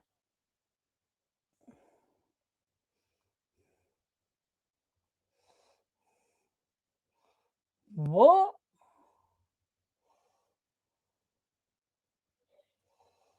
Oh my lord. I don't know why it did that.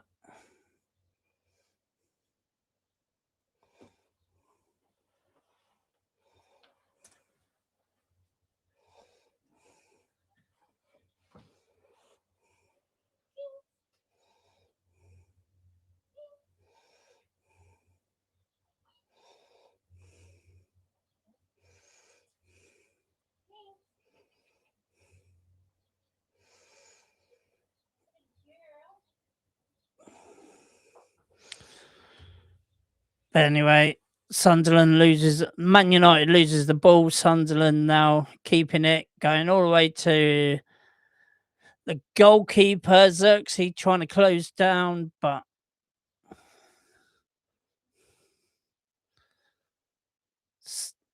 Trey Hume then keeps the ball, goes out wide. Cross comes in, gets blocked.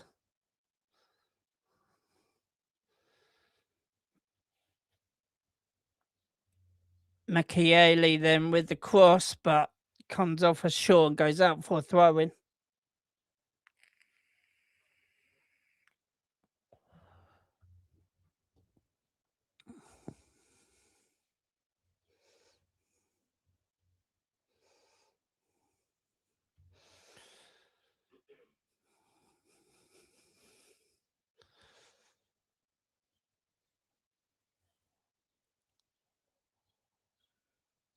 Loads of deflections. Sunderland think that there's a handball.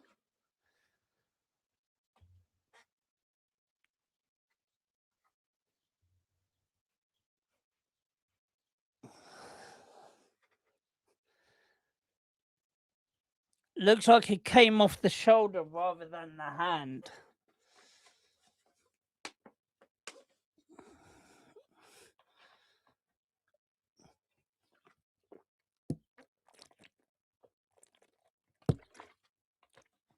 I don't think it's going to be a penalty. It came off of his chest rather than his arm.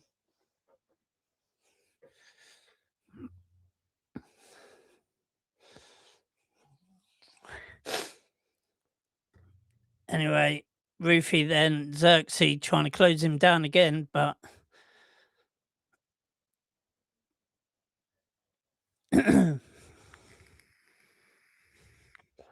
right, Man United have got a free kick on halfway.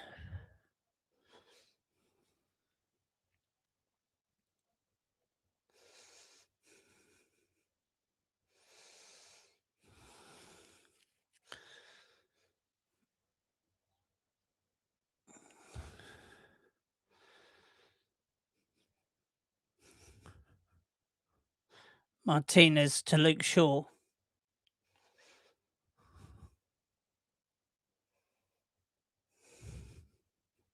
Loads of passing going on.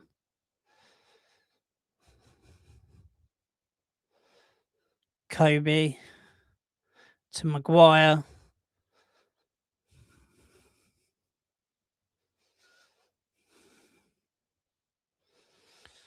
Mazraoui to Ahmad.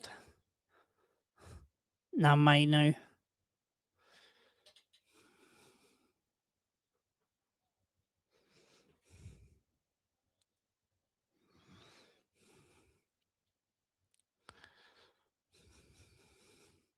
Bruno Fernandes goes out wide to Ahmad.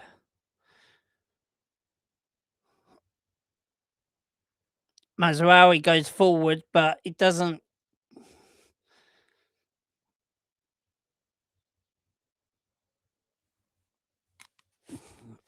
Oh, Man United have got the ball now with Maguire on the halfway line. Goes back to Mason Mount. Oh, Bruno. Now Kobe to Mount. Now Luke Shaw comes forward. Goes back to Mount. Now Kobe.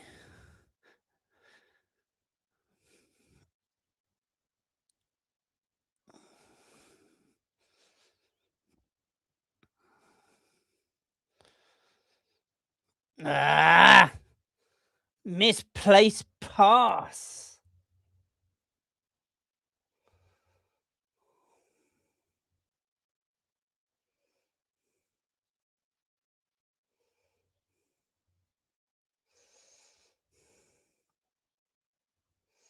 But anyway, don't forget, guys, smash that like button, subscribe if you're new, and also click that bell icon.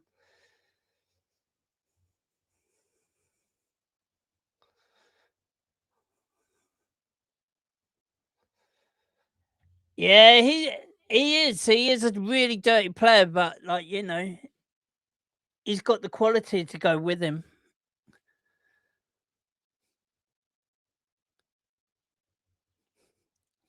But anyway, Sunderland got a free kick then.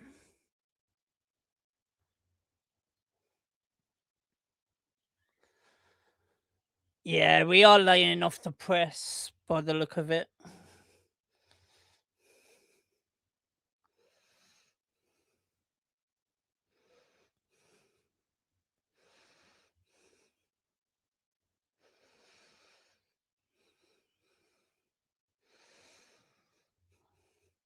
So it took Brighton 36 seconds. Then Henchellwood took 36 seconds to score against Wolverhampton. Ha! Ha! But anyway, Sunderland are on the attack. Lemons punches it away. But it's a free kick to Man United. Lemons again gets challenged and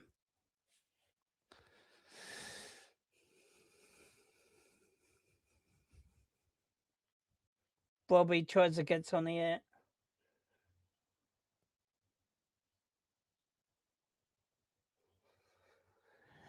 Yeah, but the only thing is, I think it's trying to make up for not getting the challenge in earlier.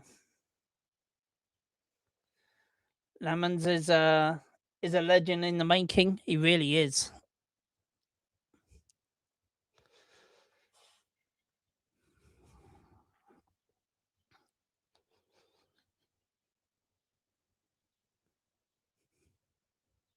Anyway, Man United then with Harry Maguire. Now Martinez. Kobe Mainu. Just over the halfway line. Now Maguire.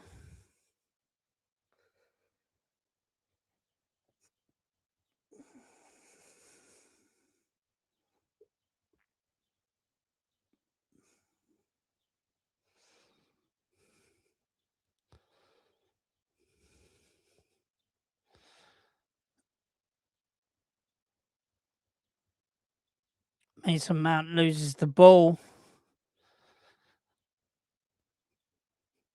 Bit of pressure and Sunderland lose it, and it's a throw into Man United. Mazraoui's going to take it. I hope you're doing well, Berber.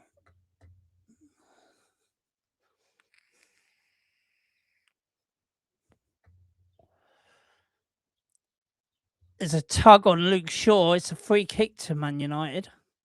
Hume is the one that pulled Luke Shaw down.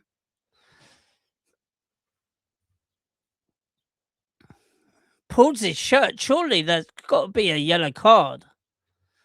Right in front of the referee as well. Surely, ref, where's the yellow? There's no yellow for that, and it should have been. Exactly. How is that not at least a yellow? It should have been. Should have been a yellow card.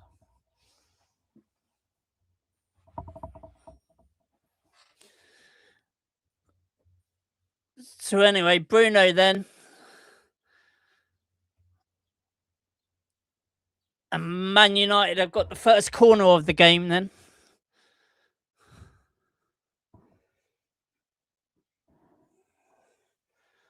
Yeah, the ref bottled it. Paul and holding on to the shirt. Yeah, exactly. It should have been a yellow card.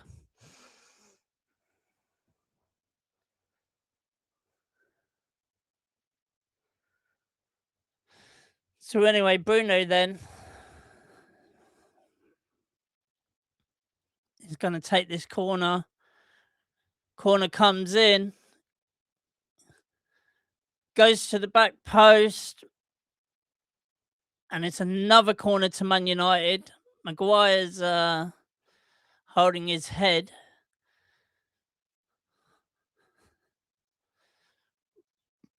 Bobby went up for the header with Maguire, and Maguire hits the back of his head.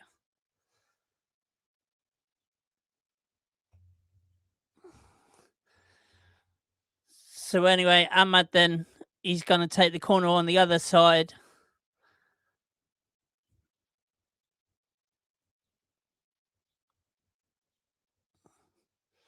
Fernandes.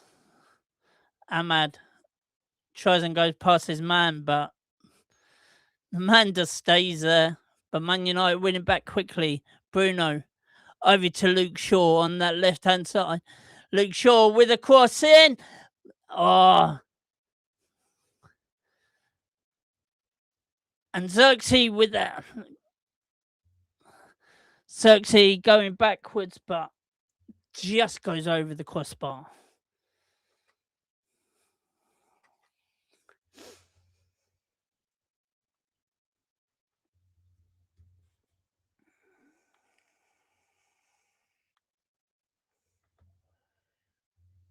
Definitely, yeah. Having Mazraoui as backup to Ahmad is a better option than Dallo on the right-hand side. Xerxes put some effort into that.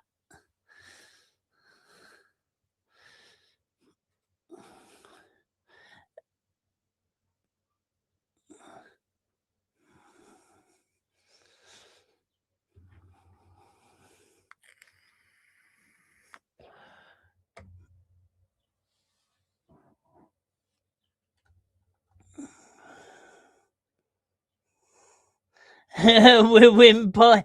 I like that, Jim. He says we will win by boring Sunderland to death. You never know, we might do. I've always preferred Maz. It's just he didn't have steady game time due to injuries. Yeah, exactly, he did. But anyway, Sunderland then. Shaka, Bobby. And the ref brings it for a Man United.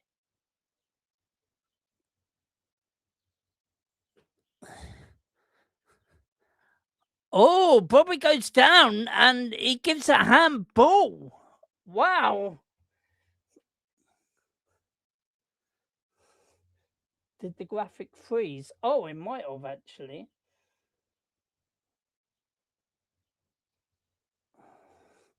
There we go.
So anyway, Sunderland with Broby. Shot comes in, but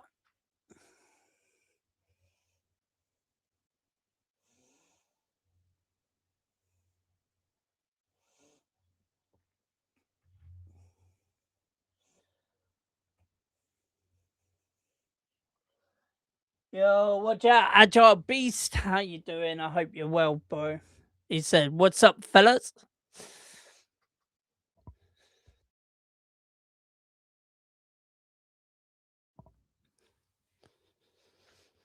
But anyway, Roofy then has got it.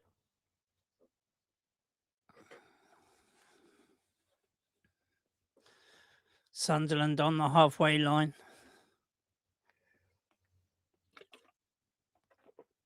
32 minutes just gone.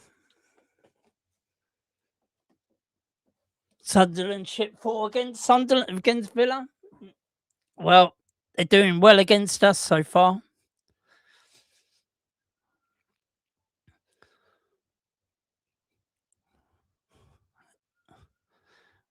Anyway,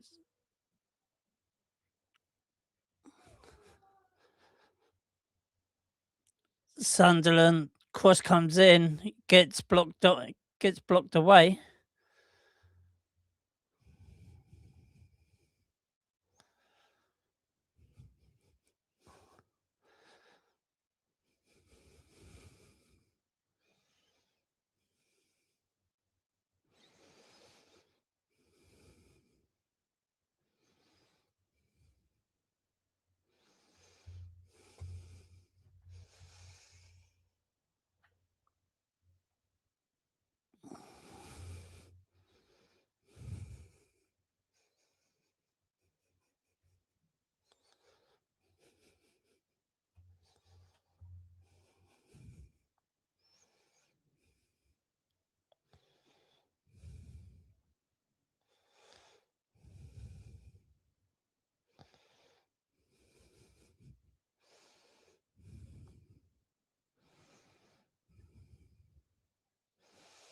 So anyway, corner then to Sunderland.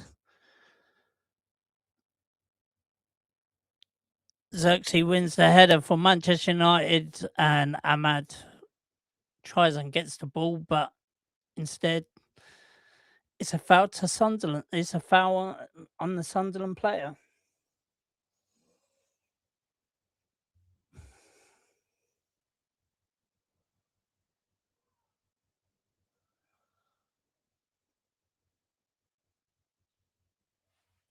Yeah. Agile B said midfield is non-existent. Defense is slow. Martinez has been shaky. Yeah.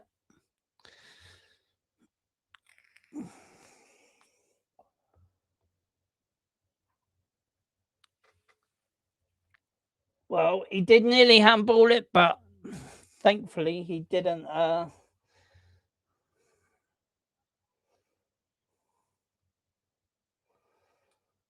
Thank God he didn't.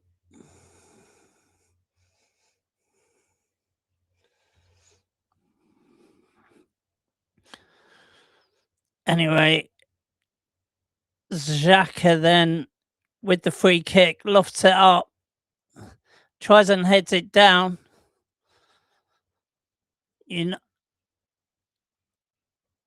Should have been a counter attack, but so many people went down because of the pitch is so slippery.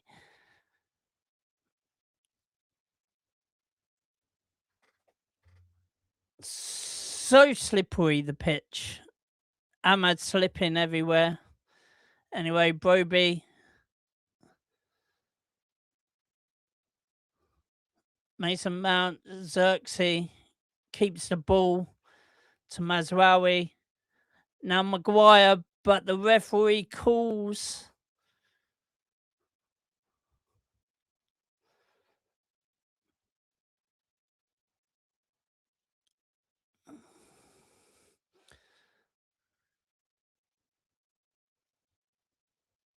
So there's a free kick then to Man United.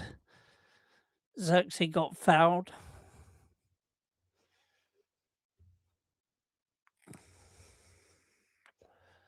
So anyway, the referee says play is going to play it on. We've only had one touch in the opposition box, while Sunderland have had 19. Bloody hell! Come on, United. Maguire to Mazraoui, now Kobe.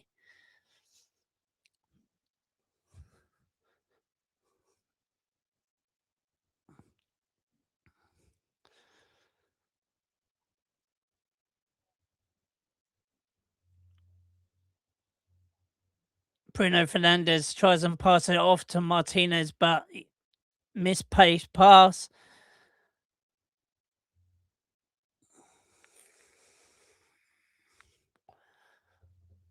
Michael Carrick doesn't look like a happy chappy. He's gone back to the dugout.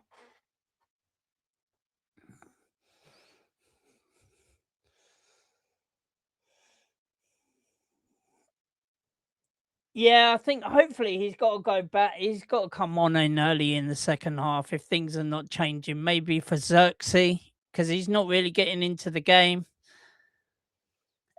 Anyway, Sunderland.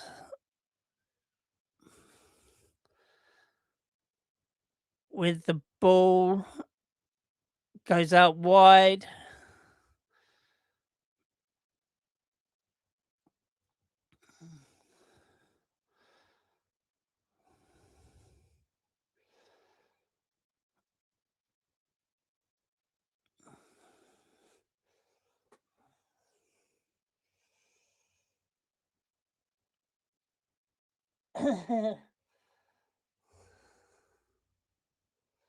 The same Sunderland Forest dismantled. It's of a question. Yeah, it is. It really is. It's absolutely mental.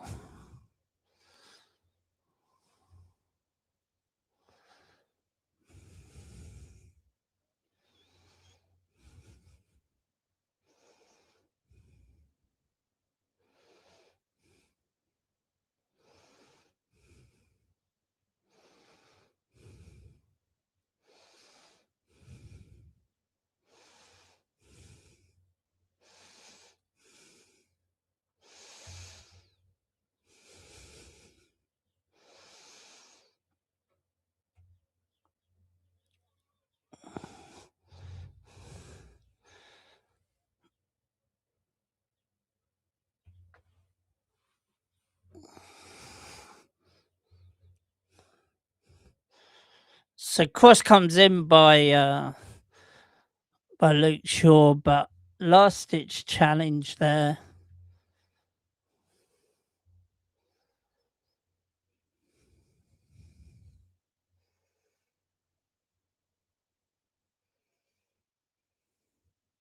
It does. It does keep on changing.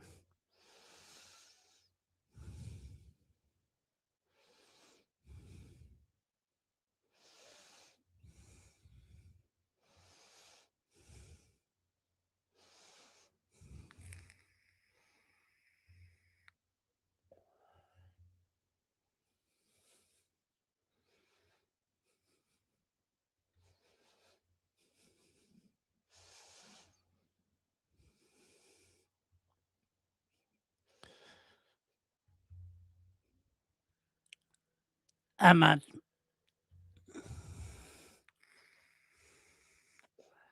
Now Maguire to Martinez.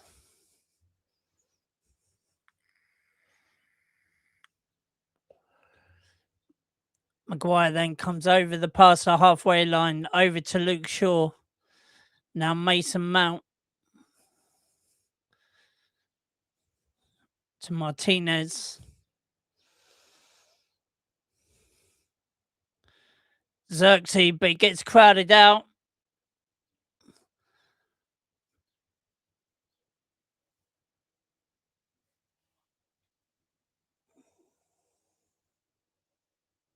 It has.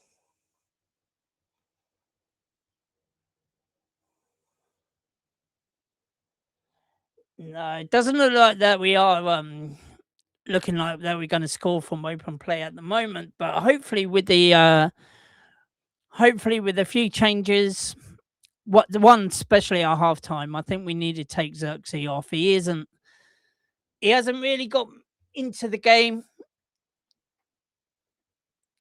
We haven't really had any chances of late. But anyway, it's the short passing routine from player to goalkeeper. Anyway, Mazraoui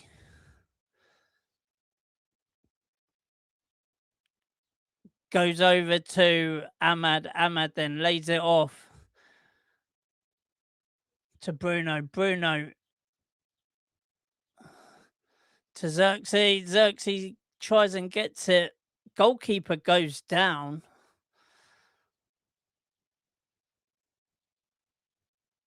But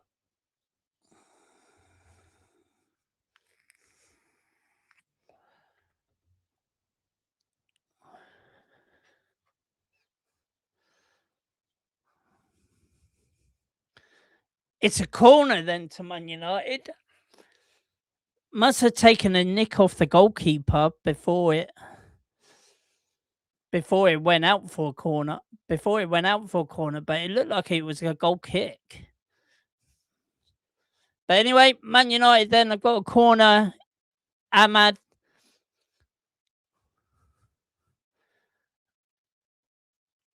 It goes in short. Sunderland pulls him out wide.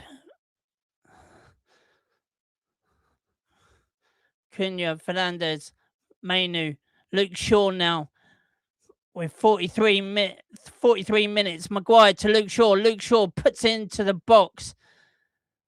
Bruno Fernandes puts it in the box. Header comes. But the goalkeeper gathers it quite comfortably.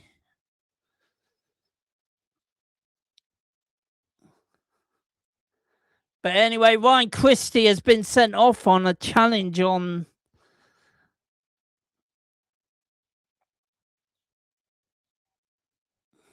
He gets a yellow card, but VAR got involved. Oh! Studs right in the back of...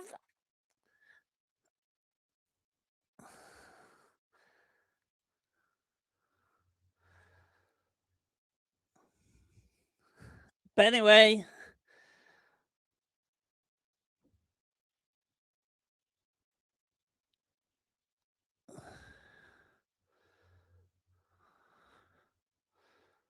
Man United then with Xerxes.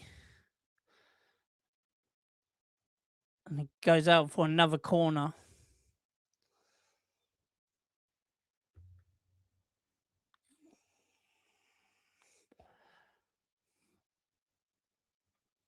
So another corner for Man United then on the stroke of half time.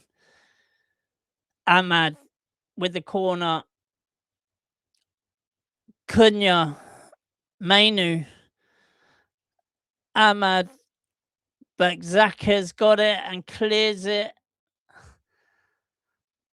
There's only one up, but he goes back to the goalkeeper. Goalkeeper spoons it up to the halfway line.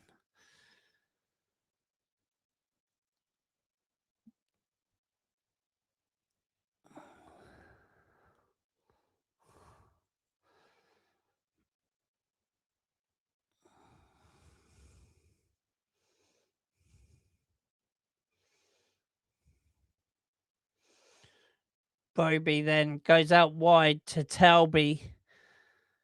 Talby goes to the near post, puts a cross in at the near post, but Mazraoui puts in a block and it's a Sunderland throw. We're going to have 1 minute. We've just had over 1 minute added on time.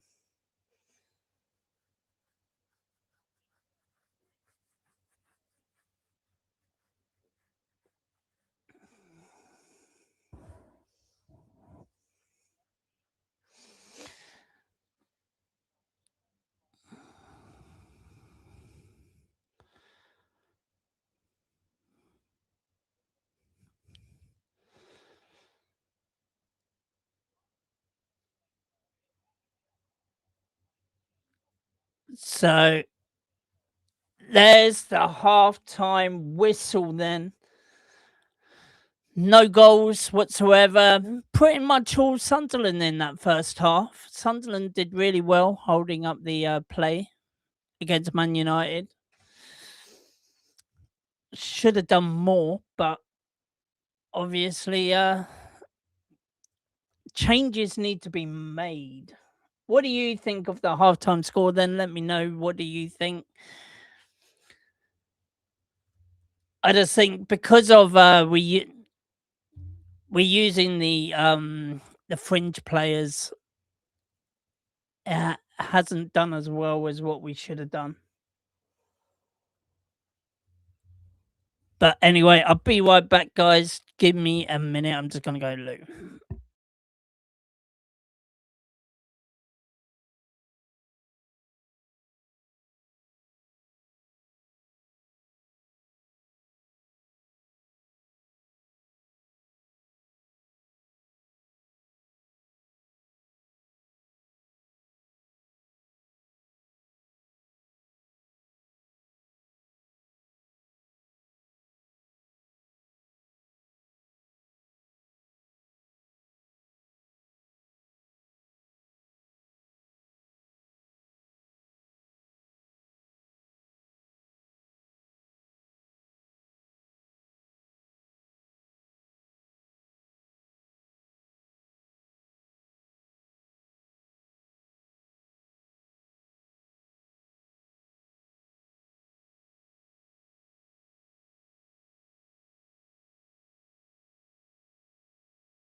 Right, I'm back, guys.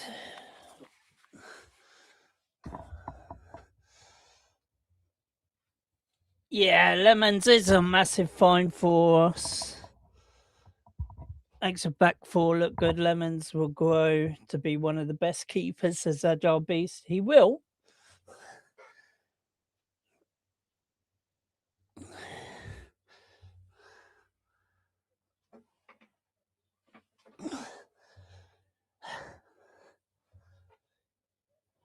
The Hexian says Heaven should have been playing crazy. As I said, I think because the Champions League has been secured now, he's just playing a few of the fringe players while and having some people some rest. We had such a massive problem with Onana and Bayindir. Yeah, we did. It's nice to have a confidence in the keeper again. Exactly. I'm loving that we got a keeper. That is absolutely brilliant. Got a bad feeling about the second half, says Jim. We need to switch on straight away when we come out. No lapse in concentration. Exactly. We shouldn't.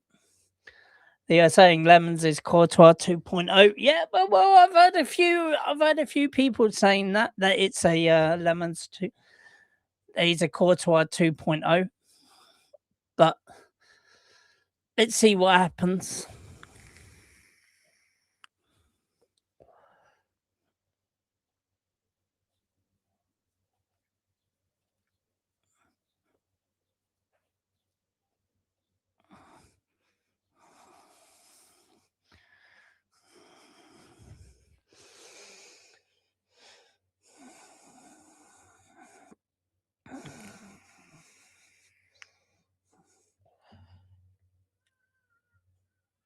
Luta FUTD says, why do we get dominated? They're tactically dominating us. Well, they are at the moment, but as I said, I think it's because of we're playing the fringe players and they haven't had that much game time. And that's the reason why we're getting dominated. That's what I think is happening. But Sunderland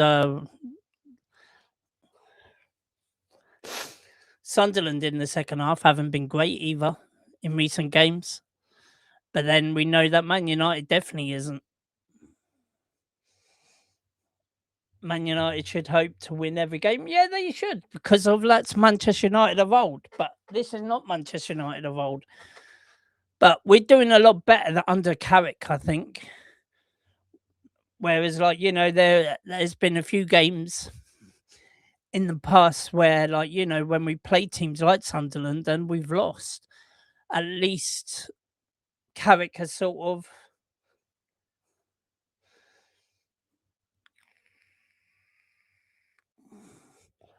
So anyway, there has been no subs at half time, and Sunderland gets us underway. Man United are shooting from right to left.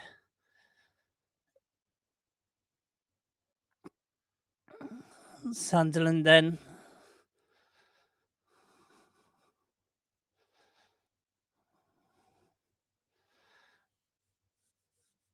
Man United get it up to Xerxes.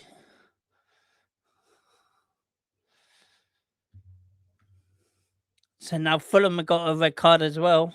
So 10-10 in the Fulham-Bournemouth match.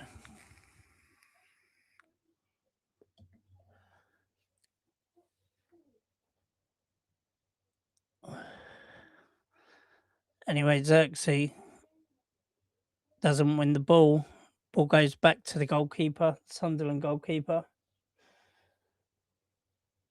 Which will Mbumo make any difference?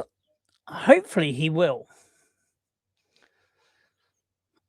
But that he has played he hasn't been on form of late.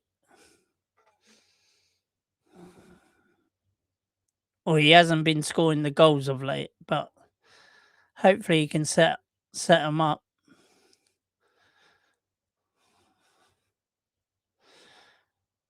Anyway, Cunha to Mainu to Luke Shaw. Martinez back to Shaw. Finds Xerxes.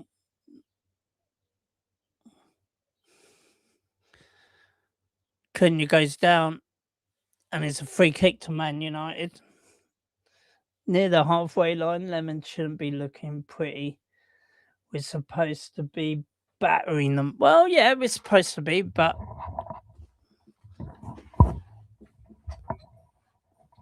we're doing pretty well so far, I think. Anyway, Martinez. Maguire back to Lemons.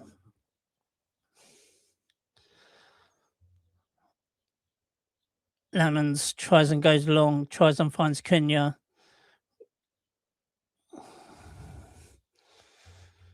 Cassie is a big miss, says KD. He is, but he's played so many games, so bring on Shay Lacey for Ahmad, says Luta. They need to ship Lacey off. He won't make it as a United player. I think he will. I think he will. MDM, Samurai, but need to see a little bit more from him. Anyway, Luke Shaw to Mainu. Martinez to Mainu. Xerxes.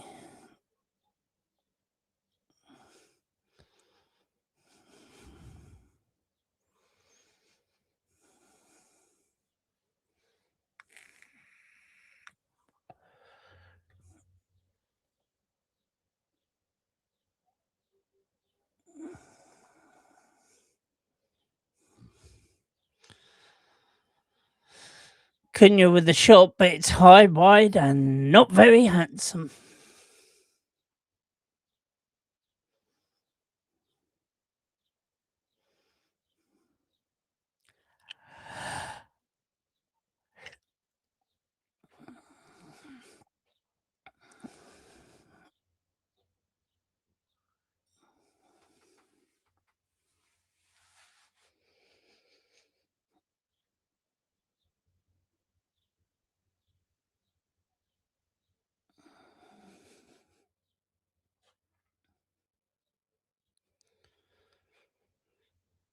Anyway, Luke Shaw then with the throw. This is a really boring game, by the way, guys. Fulham Bournemouth, both sides have red cards. Yep, they do.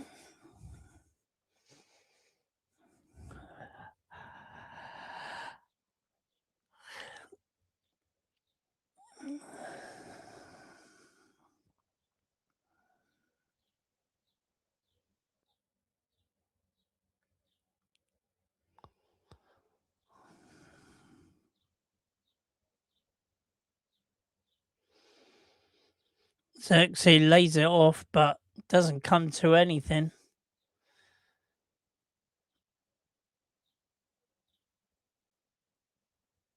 Martinez then.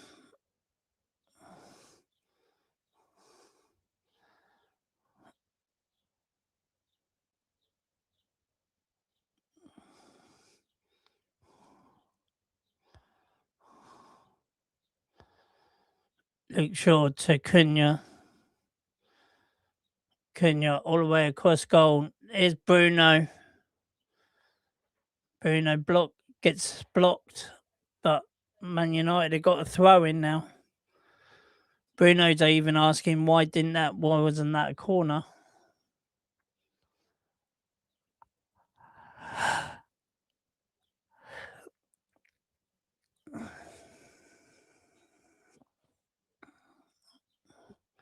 Anyway, Harry Maguire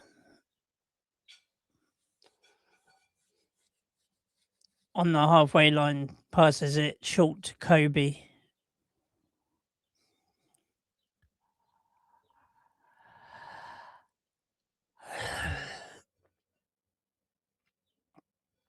This is not very pretty football, by the way.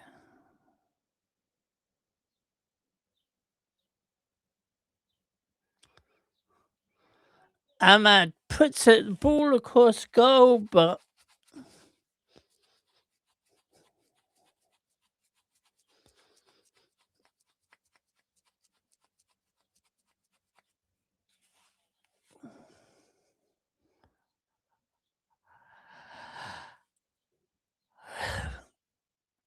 ball tries and finds Cunha at the back post, but gets blocked off by Sunderland.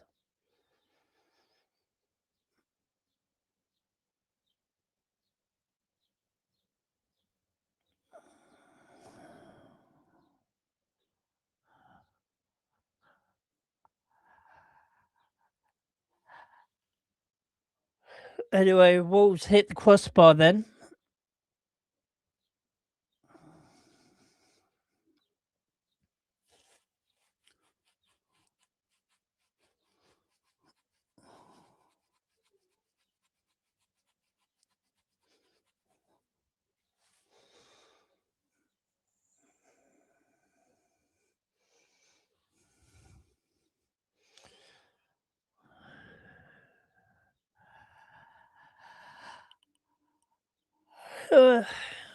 Flip it out.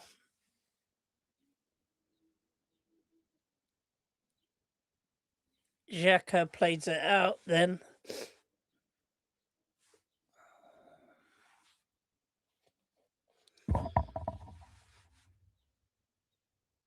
Cunha clipped the Sunderland player, but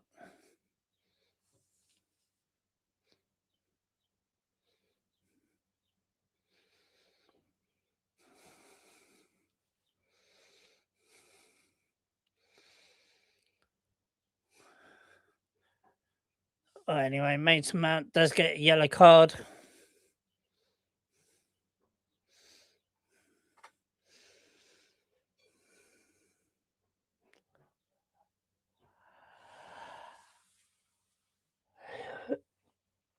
If he's not bothered, why didn't he just play a few academy players?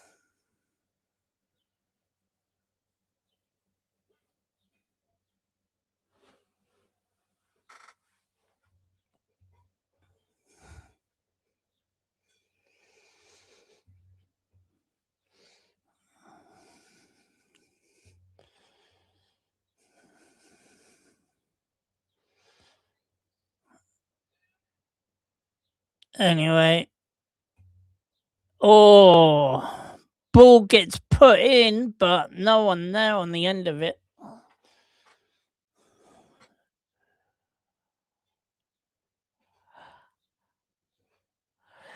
Time for some subs. Oh, we needed subs at half time, but we've had 10 minutes. And still nothing has changed.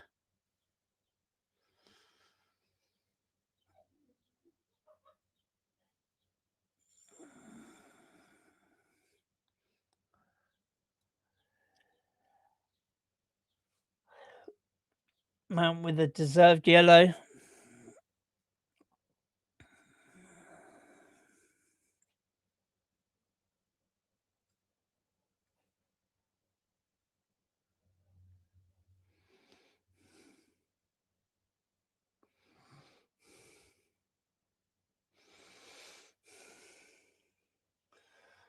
There's no graphic anymore? What?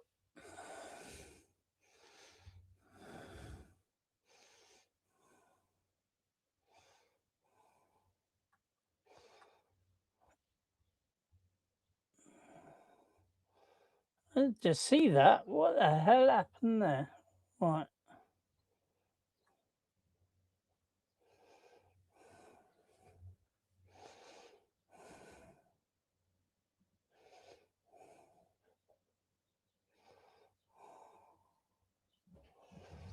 There we go. There's a graphic.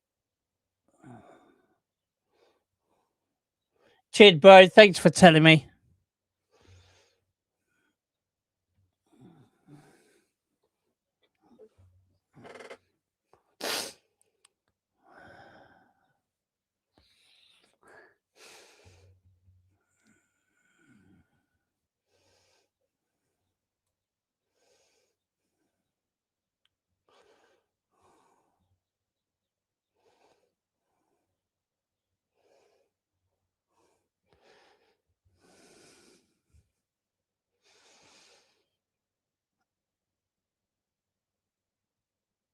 So it looks like Xerxes going to get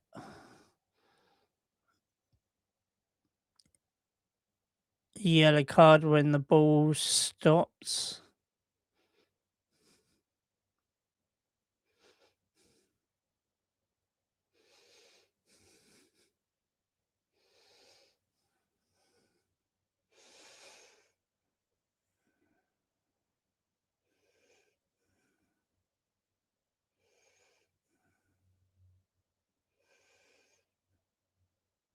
Yeah, it is a boring match at the moment.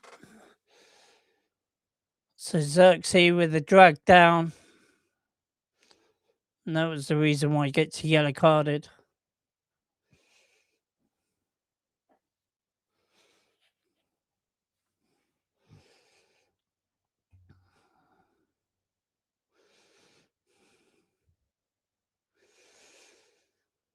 Yeah, hopefully they'll show us something. Just need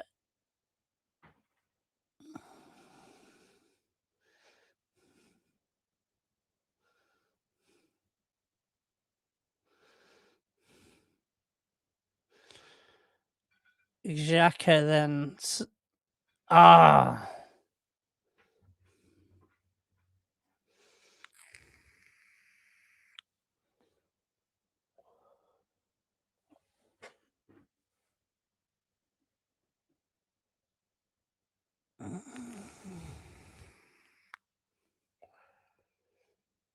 And Traoré went over and it's a corner then to Sunderland.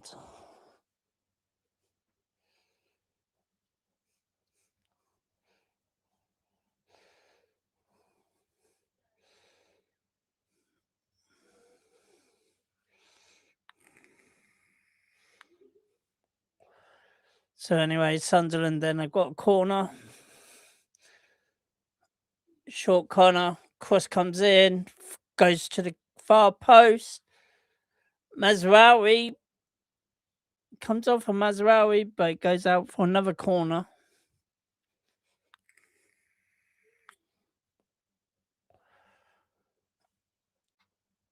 But puts it over his own crossbar.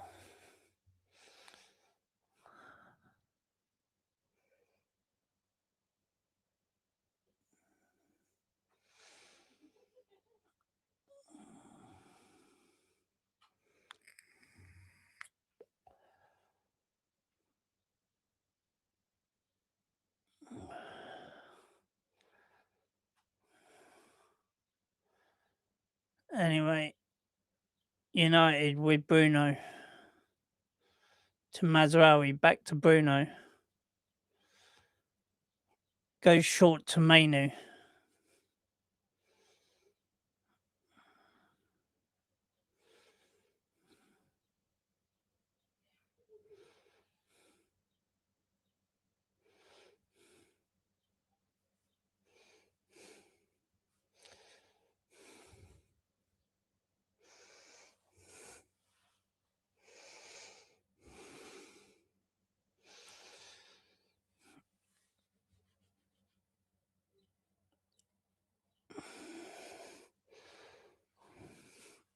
Maguire back to Lemons, but Lamons. Xerxes to Ahmad. Goes past one, goes down. Referee says no free kick.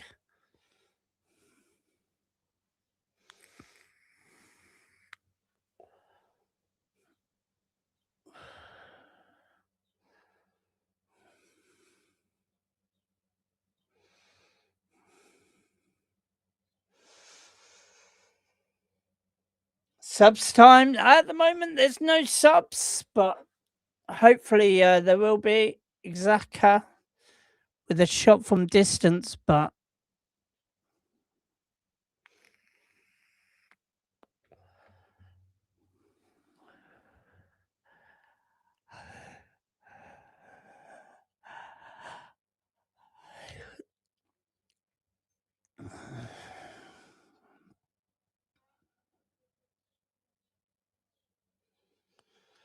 Anyway, looks like Dorgu's coming on for Man United now. Oh my lord.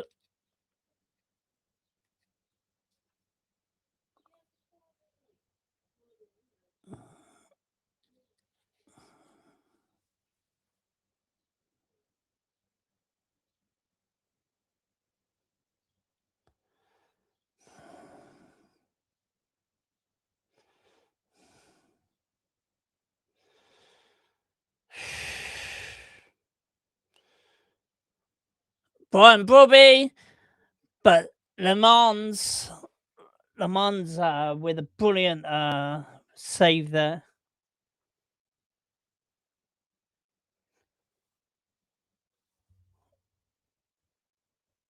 Why is it doing that? I don't understand that. Why is it not staying?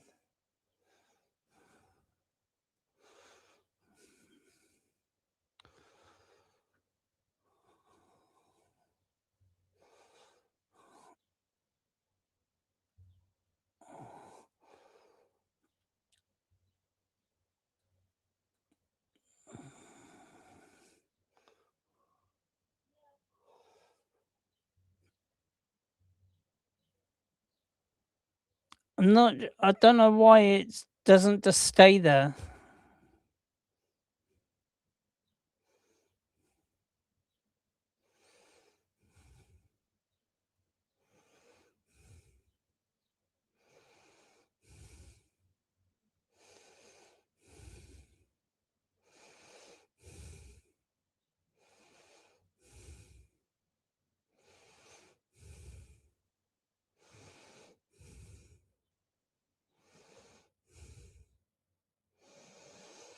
Yeah, don't forget, guys, smash that like button, subscribe if you're new, and also click that bell icon. Anyway, Xerxes coming off.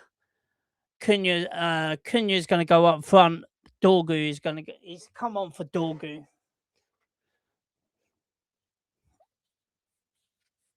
So Xerxes come off, Dorgu's come on. Cunha's going to go up front now. Dorgu's going to go on that left-hand side.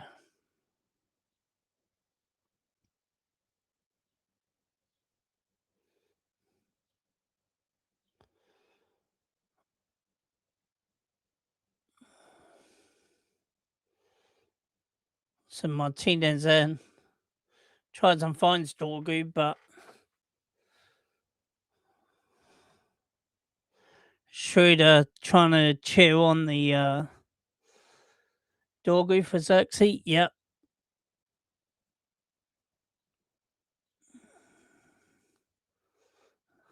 That's really sad. No hat trick for Sideshow Bob. No, didn't even get one goal,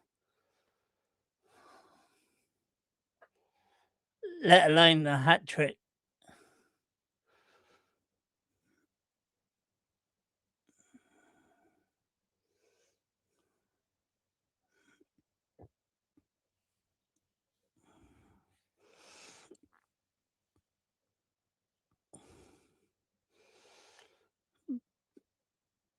Dorgu looks like a more of a man since he came back.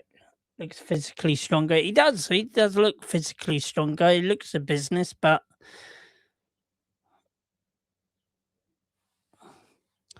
Brian and Bruno is getting called back, so looks like Mbumo might be getting a run out in a minute.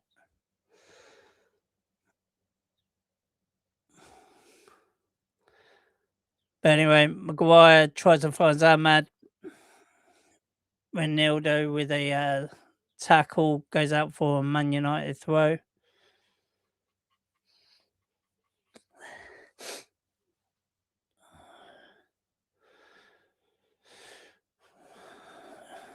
Maguire then.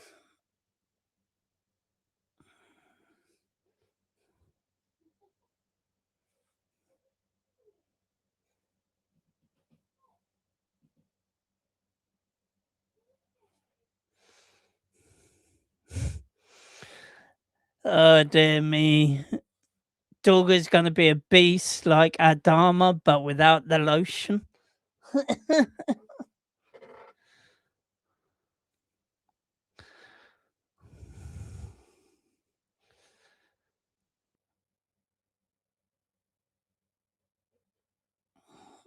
Anyway, Sunderland are still having majority of the possession.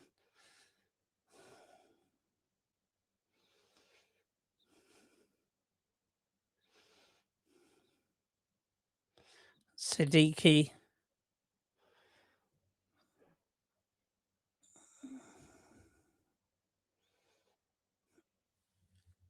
Yeah, I get ya.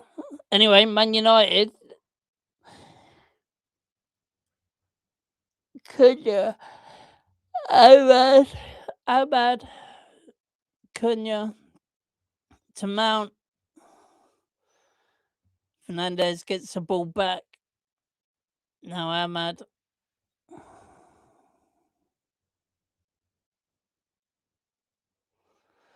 Oh, Dorgu's came on for Ahmad. No, he didn't. Dorgu came on for Xerxes.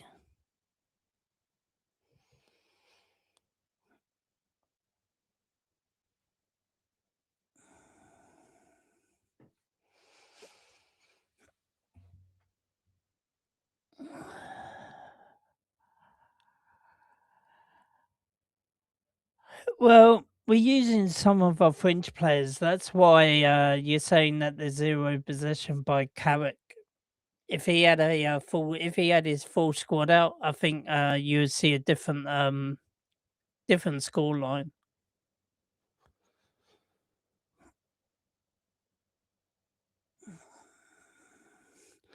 Yeah, bring Mbumo on for Ahmad. Definitely, I'll definitely do that.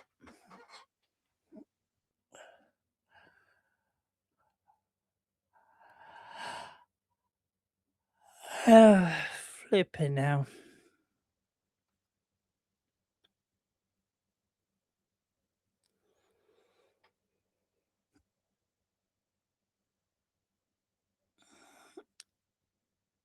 Anyway, Bruno goes out wide to Ahmad.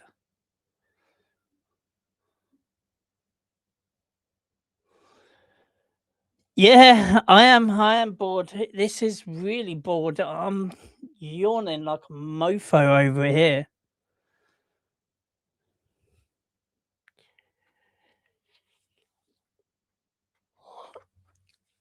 Anyway,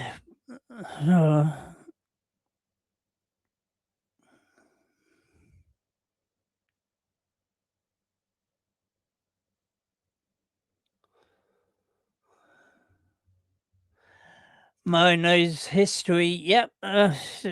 Look, we know what Carrick needs to do, but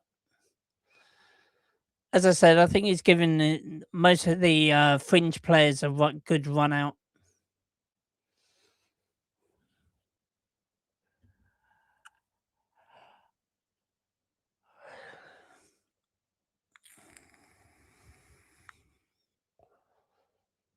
Someone might click at some point. Oh, Schroeder hits a post.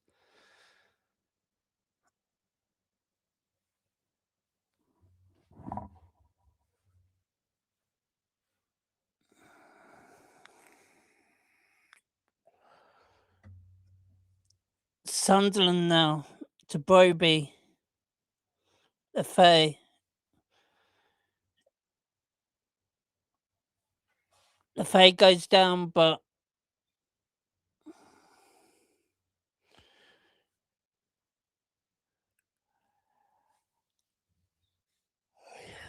dear me.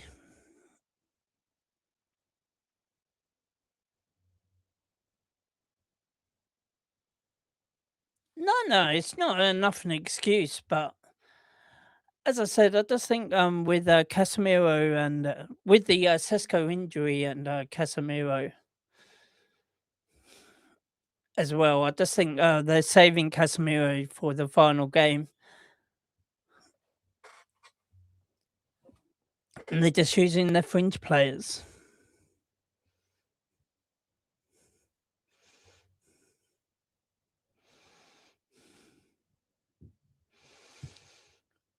Maguire to Shaw. Dorgu.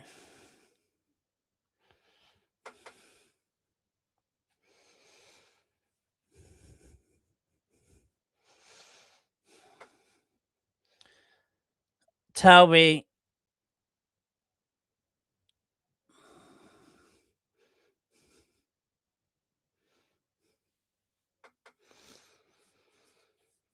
Anyway, Sunderland on the attack again. Talby. Ball comes in, but Man United clear it.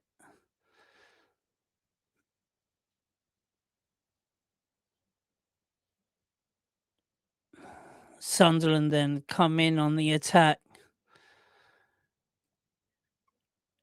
Fernandes puts in a tackle, and the referee calls for free kick. How many shots on target do we have today? I'm going to predict none.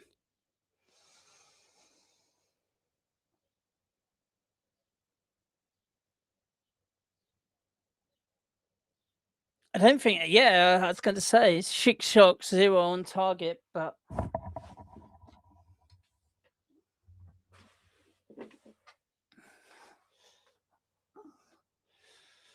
so anyway, Sunderland have got a free kick.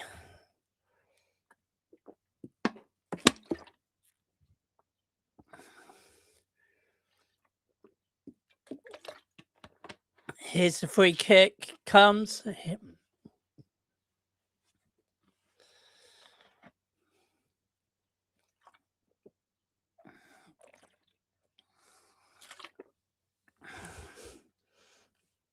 Yeah, we're getting outplayed here.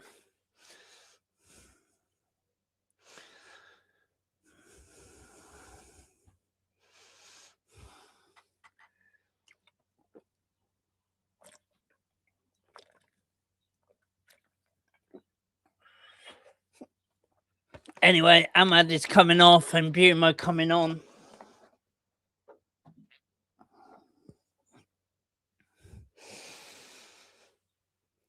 Sleepable performance so far. Yeah, I did. Whoever said 4-1, I did. I said 4-1. But I said that... I said 4-1, but I said, look, the way that we've been playing is going to be 2-1 to Man U. But tell you the truth, at this point, I'll even take a 1-0. Oh. Dorgu.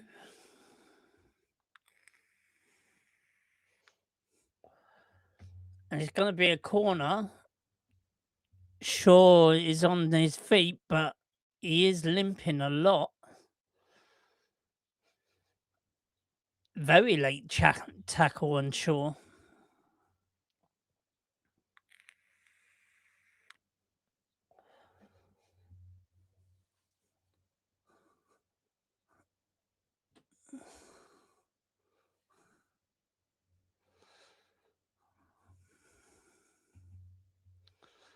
Sick and tired of Mount. Stick him in the reserves next season. I think he's gone.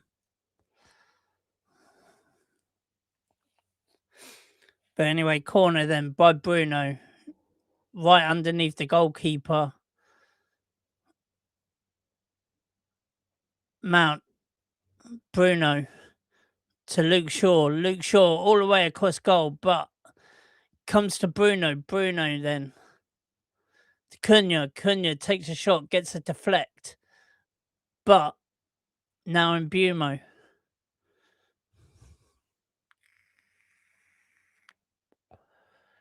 Can we score from a set piece? No, not at the moment in time. Anyway, Luke Shaw to Bruno. Here's Dorgu. Back to Bruno. Bruno with the cross. Headed away by Sunderland. Sunderland passing it from the back.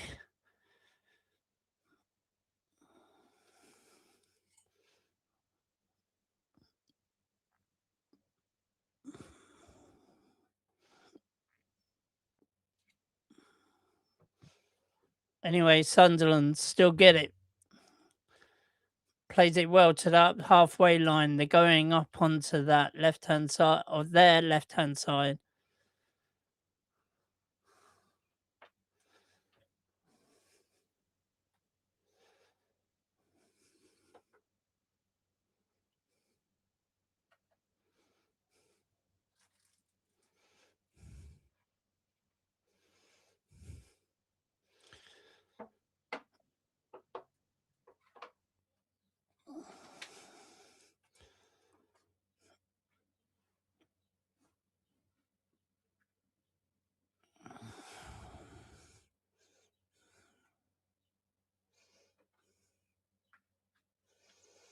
He just got back. It takes time to find the sharpness. Yeah, it does. If you play regularly, then you can get that much sharpness back pretty quickly. But Dorgu's is down on the deck, but Telby is getting replaced then.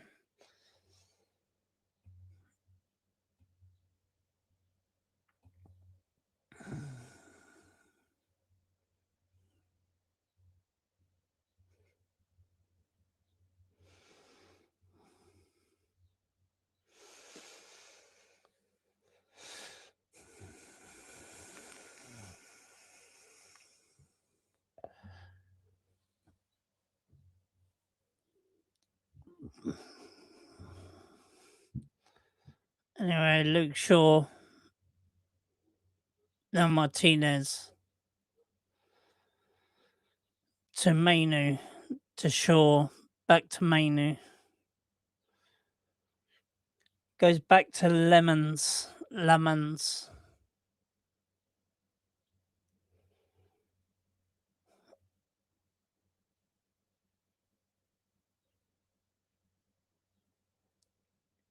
Xhaka.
Yo, Tyrone Williams, he says, but Bruno is a swimming in crap.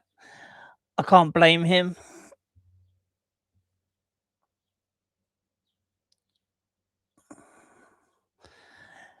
Well, 10 minutes left in this game then, guys. And Mbumo, 2 back, but gets crowded out. But Dorgu, but the goalkeeper gets there, goes, and Dorgu challenges the goalkeeper, and the referee says free kick.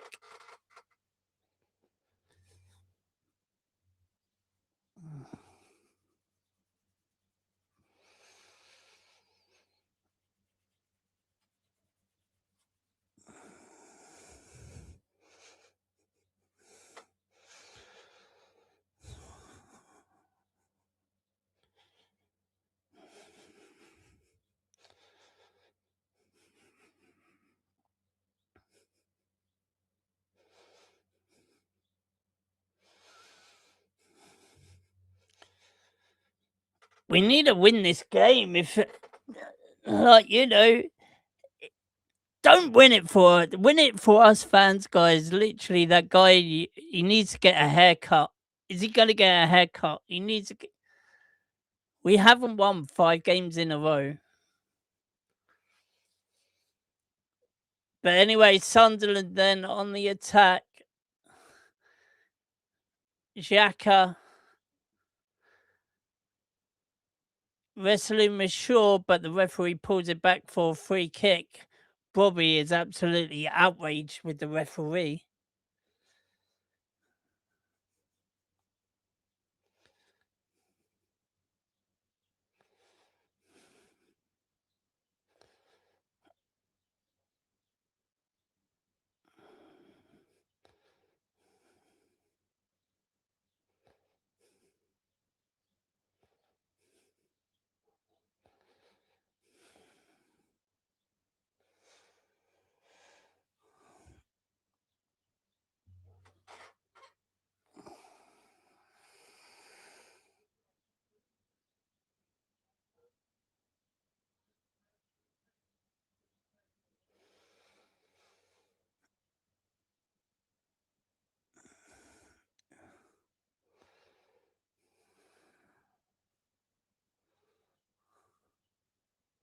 Where are the goals coming from? Well,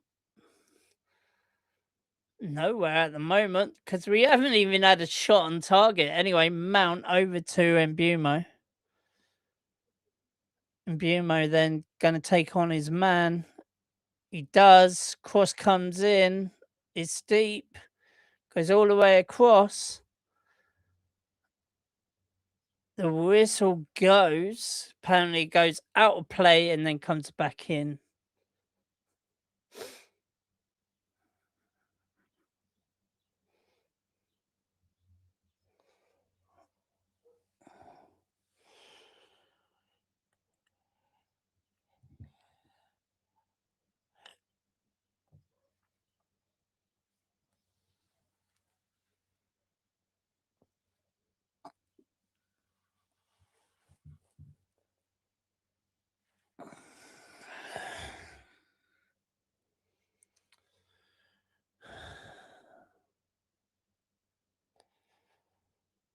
Anyway, Hume then for Sunderland.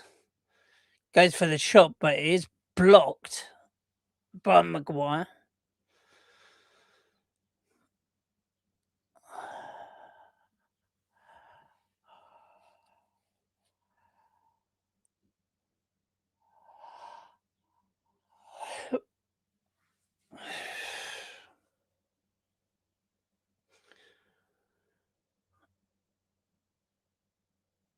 It doesn't look like it, does it? It doesn't look like that. We do care about scoring.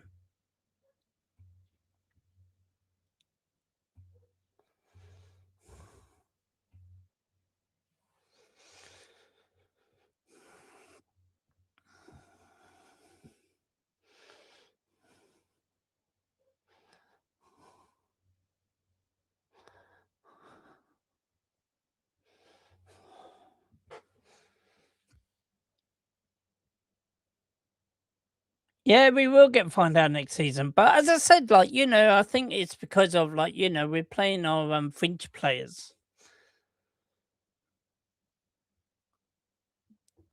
Literally, we've secured Champions League football. Now we're just playing the fringe players now. What else is there to play for? Like, I think if we was in the FA Cup, we'd be playing our better team. But because of there's nothing else to play for, it's good that we're playing our fringe players. But they need to step up, and they haven't. They didn't today, and they'll be gone by next season anyway. So it doesn't really matter.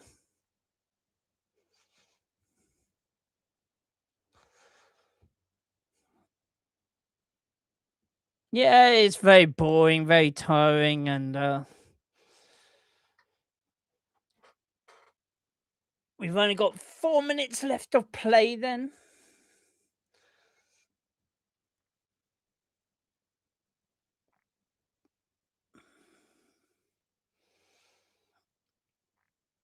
In the box. Maguire heads it out. Flicked on by Mainu.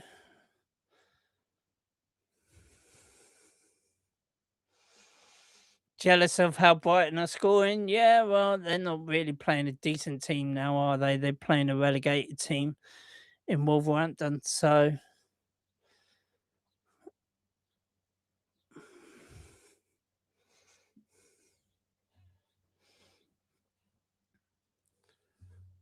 So anyway, Bruno Fernandes is down. He's pointing at who did it.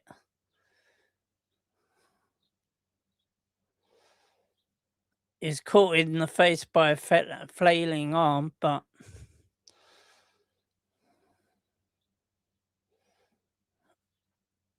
Wow!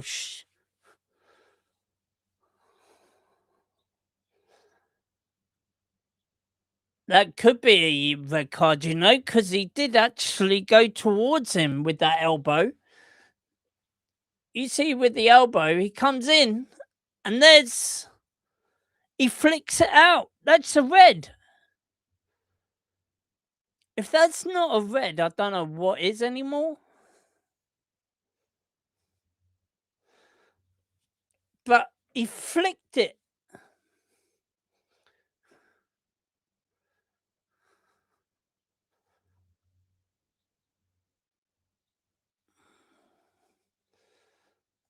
He flicked it up towards his face.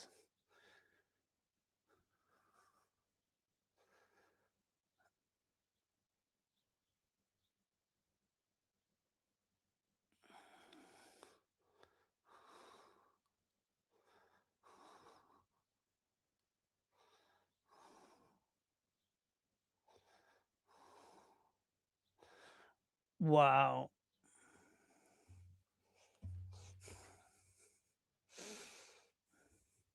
Doesn't matter whether it's the elbow or the forearm. At the end of the day, yeah, right? It goes towards him. Should have been a red.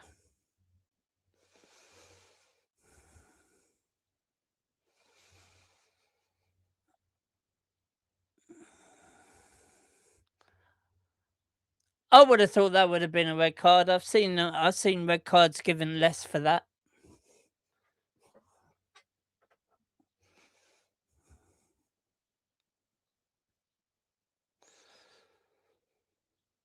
The end of the day, there was zero contact. There was contact. Crikey.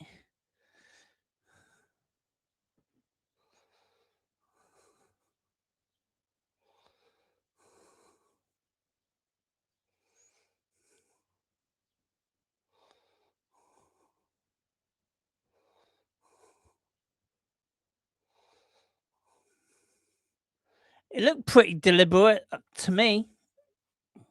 When it goes towards it, when you have either a forearm or an elbow going towards you.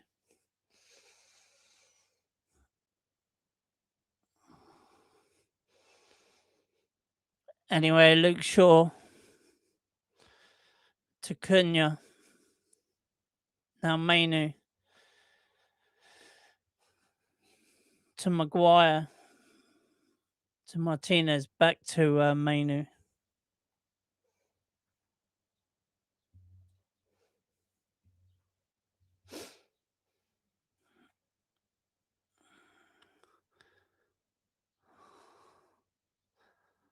Cunha. Azraoui.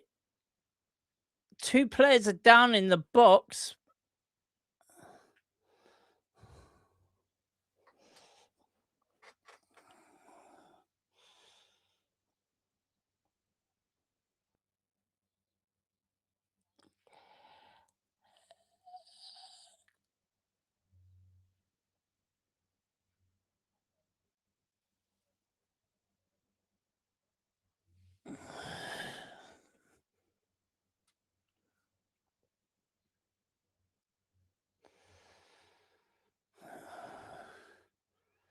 Cross comes in.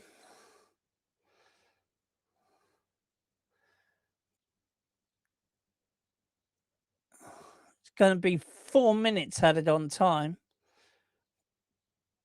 Cunha, goes all the way across the centre of the goal, but no one there. Anyway, Lamont goes long. Broby. Harry Maguire. Manu, here's Dorgu. To Cunha.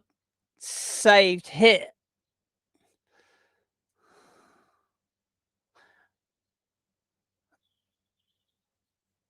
Yellow card for diving.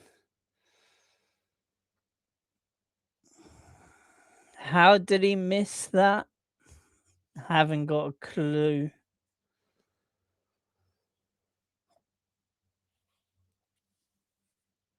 What a dive, yeah.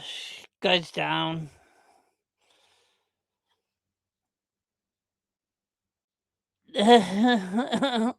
Dear me. Doesn't dive all the time, but bloody hell, what is going on?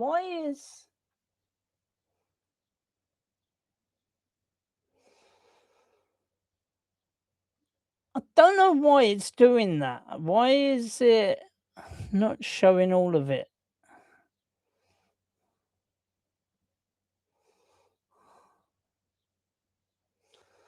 I don't understand that, dude. I really don't.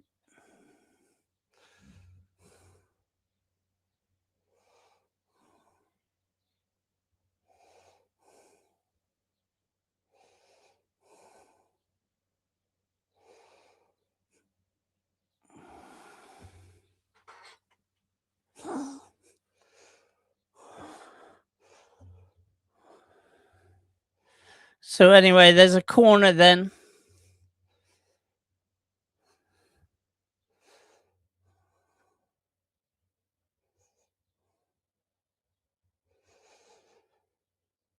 So we're on 94 minutes.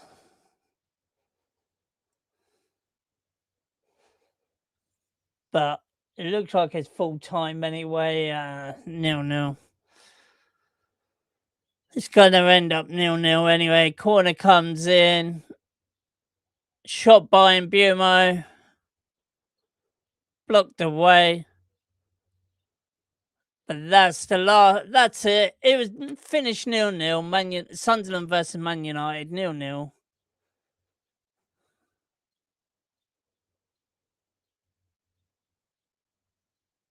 So look at the statistics. In the end, 51 to 49% of the possession Sunderland had. Big chances. Sunderland had 1. Man United had none. Touches, total shots, 15 to Sunderland to Man United's 11. Saves. Man United made 4 while Sunderland goalkeeper made 1. Fouls, still even. Passes, 480 to Man United's 473. Tackles. We made 14 tackles. Sunderland only made 10. Free kicks. Sunderland had 11. We had 12. Yellow cards. We had 3. Sunderland had none. Literally. How bad is that? We were so bad in that game. We were unbelievable. Literally. We were crap.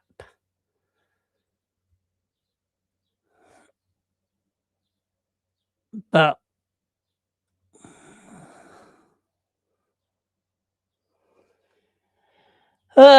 dear me.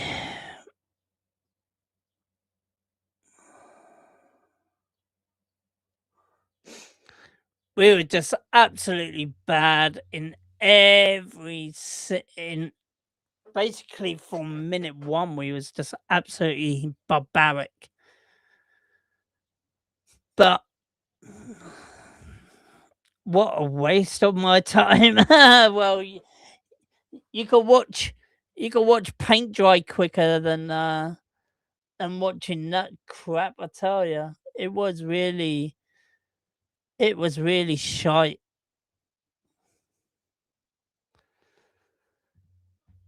But as I said, in all fairness, it was just about playing the fringe players, getting them game time.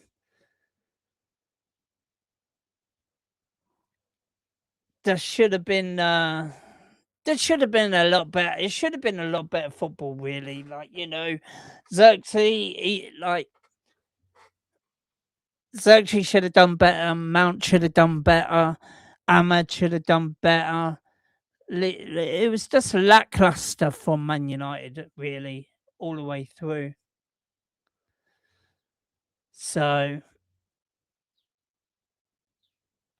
we have, right, Kate Cadet says that we have played loads of games like that under Carrick. No, we haven't. Come on. 4 games unbeaten in this in the last 5.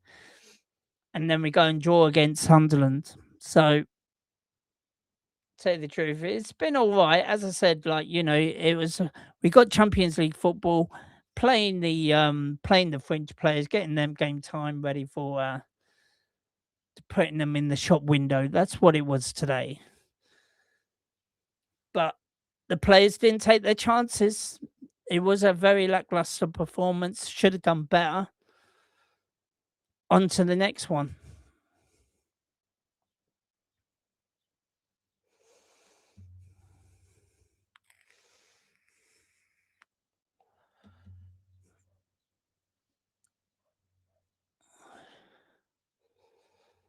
Players will have an eye on the World Cup. Exactly. Like, that as well.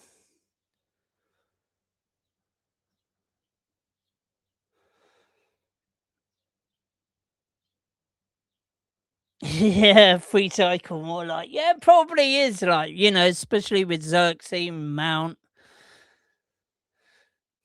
With Xerxes and Mount and that. Maybe Martinez, but yeah, but this is not our team though, is it? Come on, guys. Come on. Like literally be a little bit more savvy in your thinking. Look.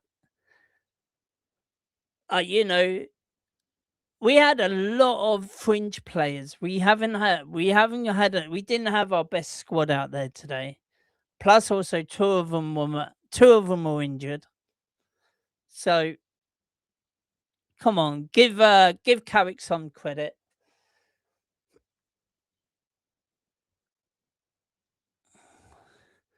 Yeah, the anti-Carrick agenda is out in full force. Of course it is. It would be but people needed to be a little bit more savvy.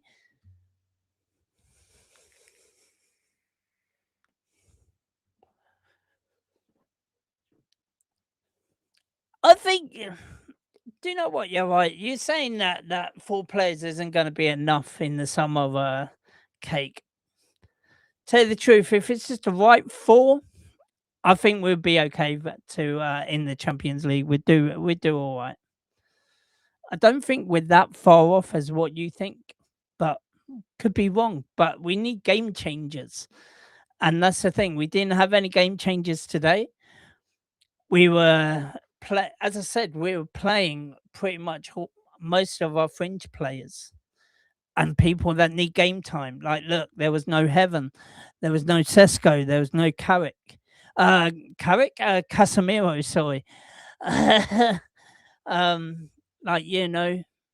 Some people would say, well, why wasn't Dallo playing instead of Mazraoui?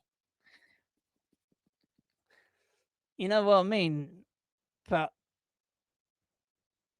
tell you the truth, it's all about it. There's nothing to play for, as I said. Like, we got Champions League football, and it was all about today's match was all about playing the fringe players. That's what it was all about today. And you could see that in the football, literally. Look, we didn't offer nothing going up front. We only had one shot, and that was near the end of the match. So, tell you the truth, people need to be a little bit more savvy. But anyway, guys, I'm going to wrap this up. Go over to the calling show. Be much appreciated. And have your say over there in the calling show. Much appreciated for you to stay with me all throughout the stream. It has been much a privilege on me. Thank you ever so much for getting involved. Don't forget, smash that like button, subscribe if you're new. And I'll see you guys again next time. Oh!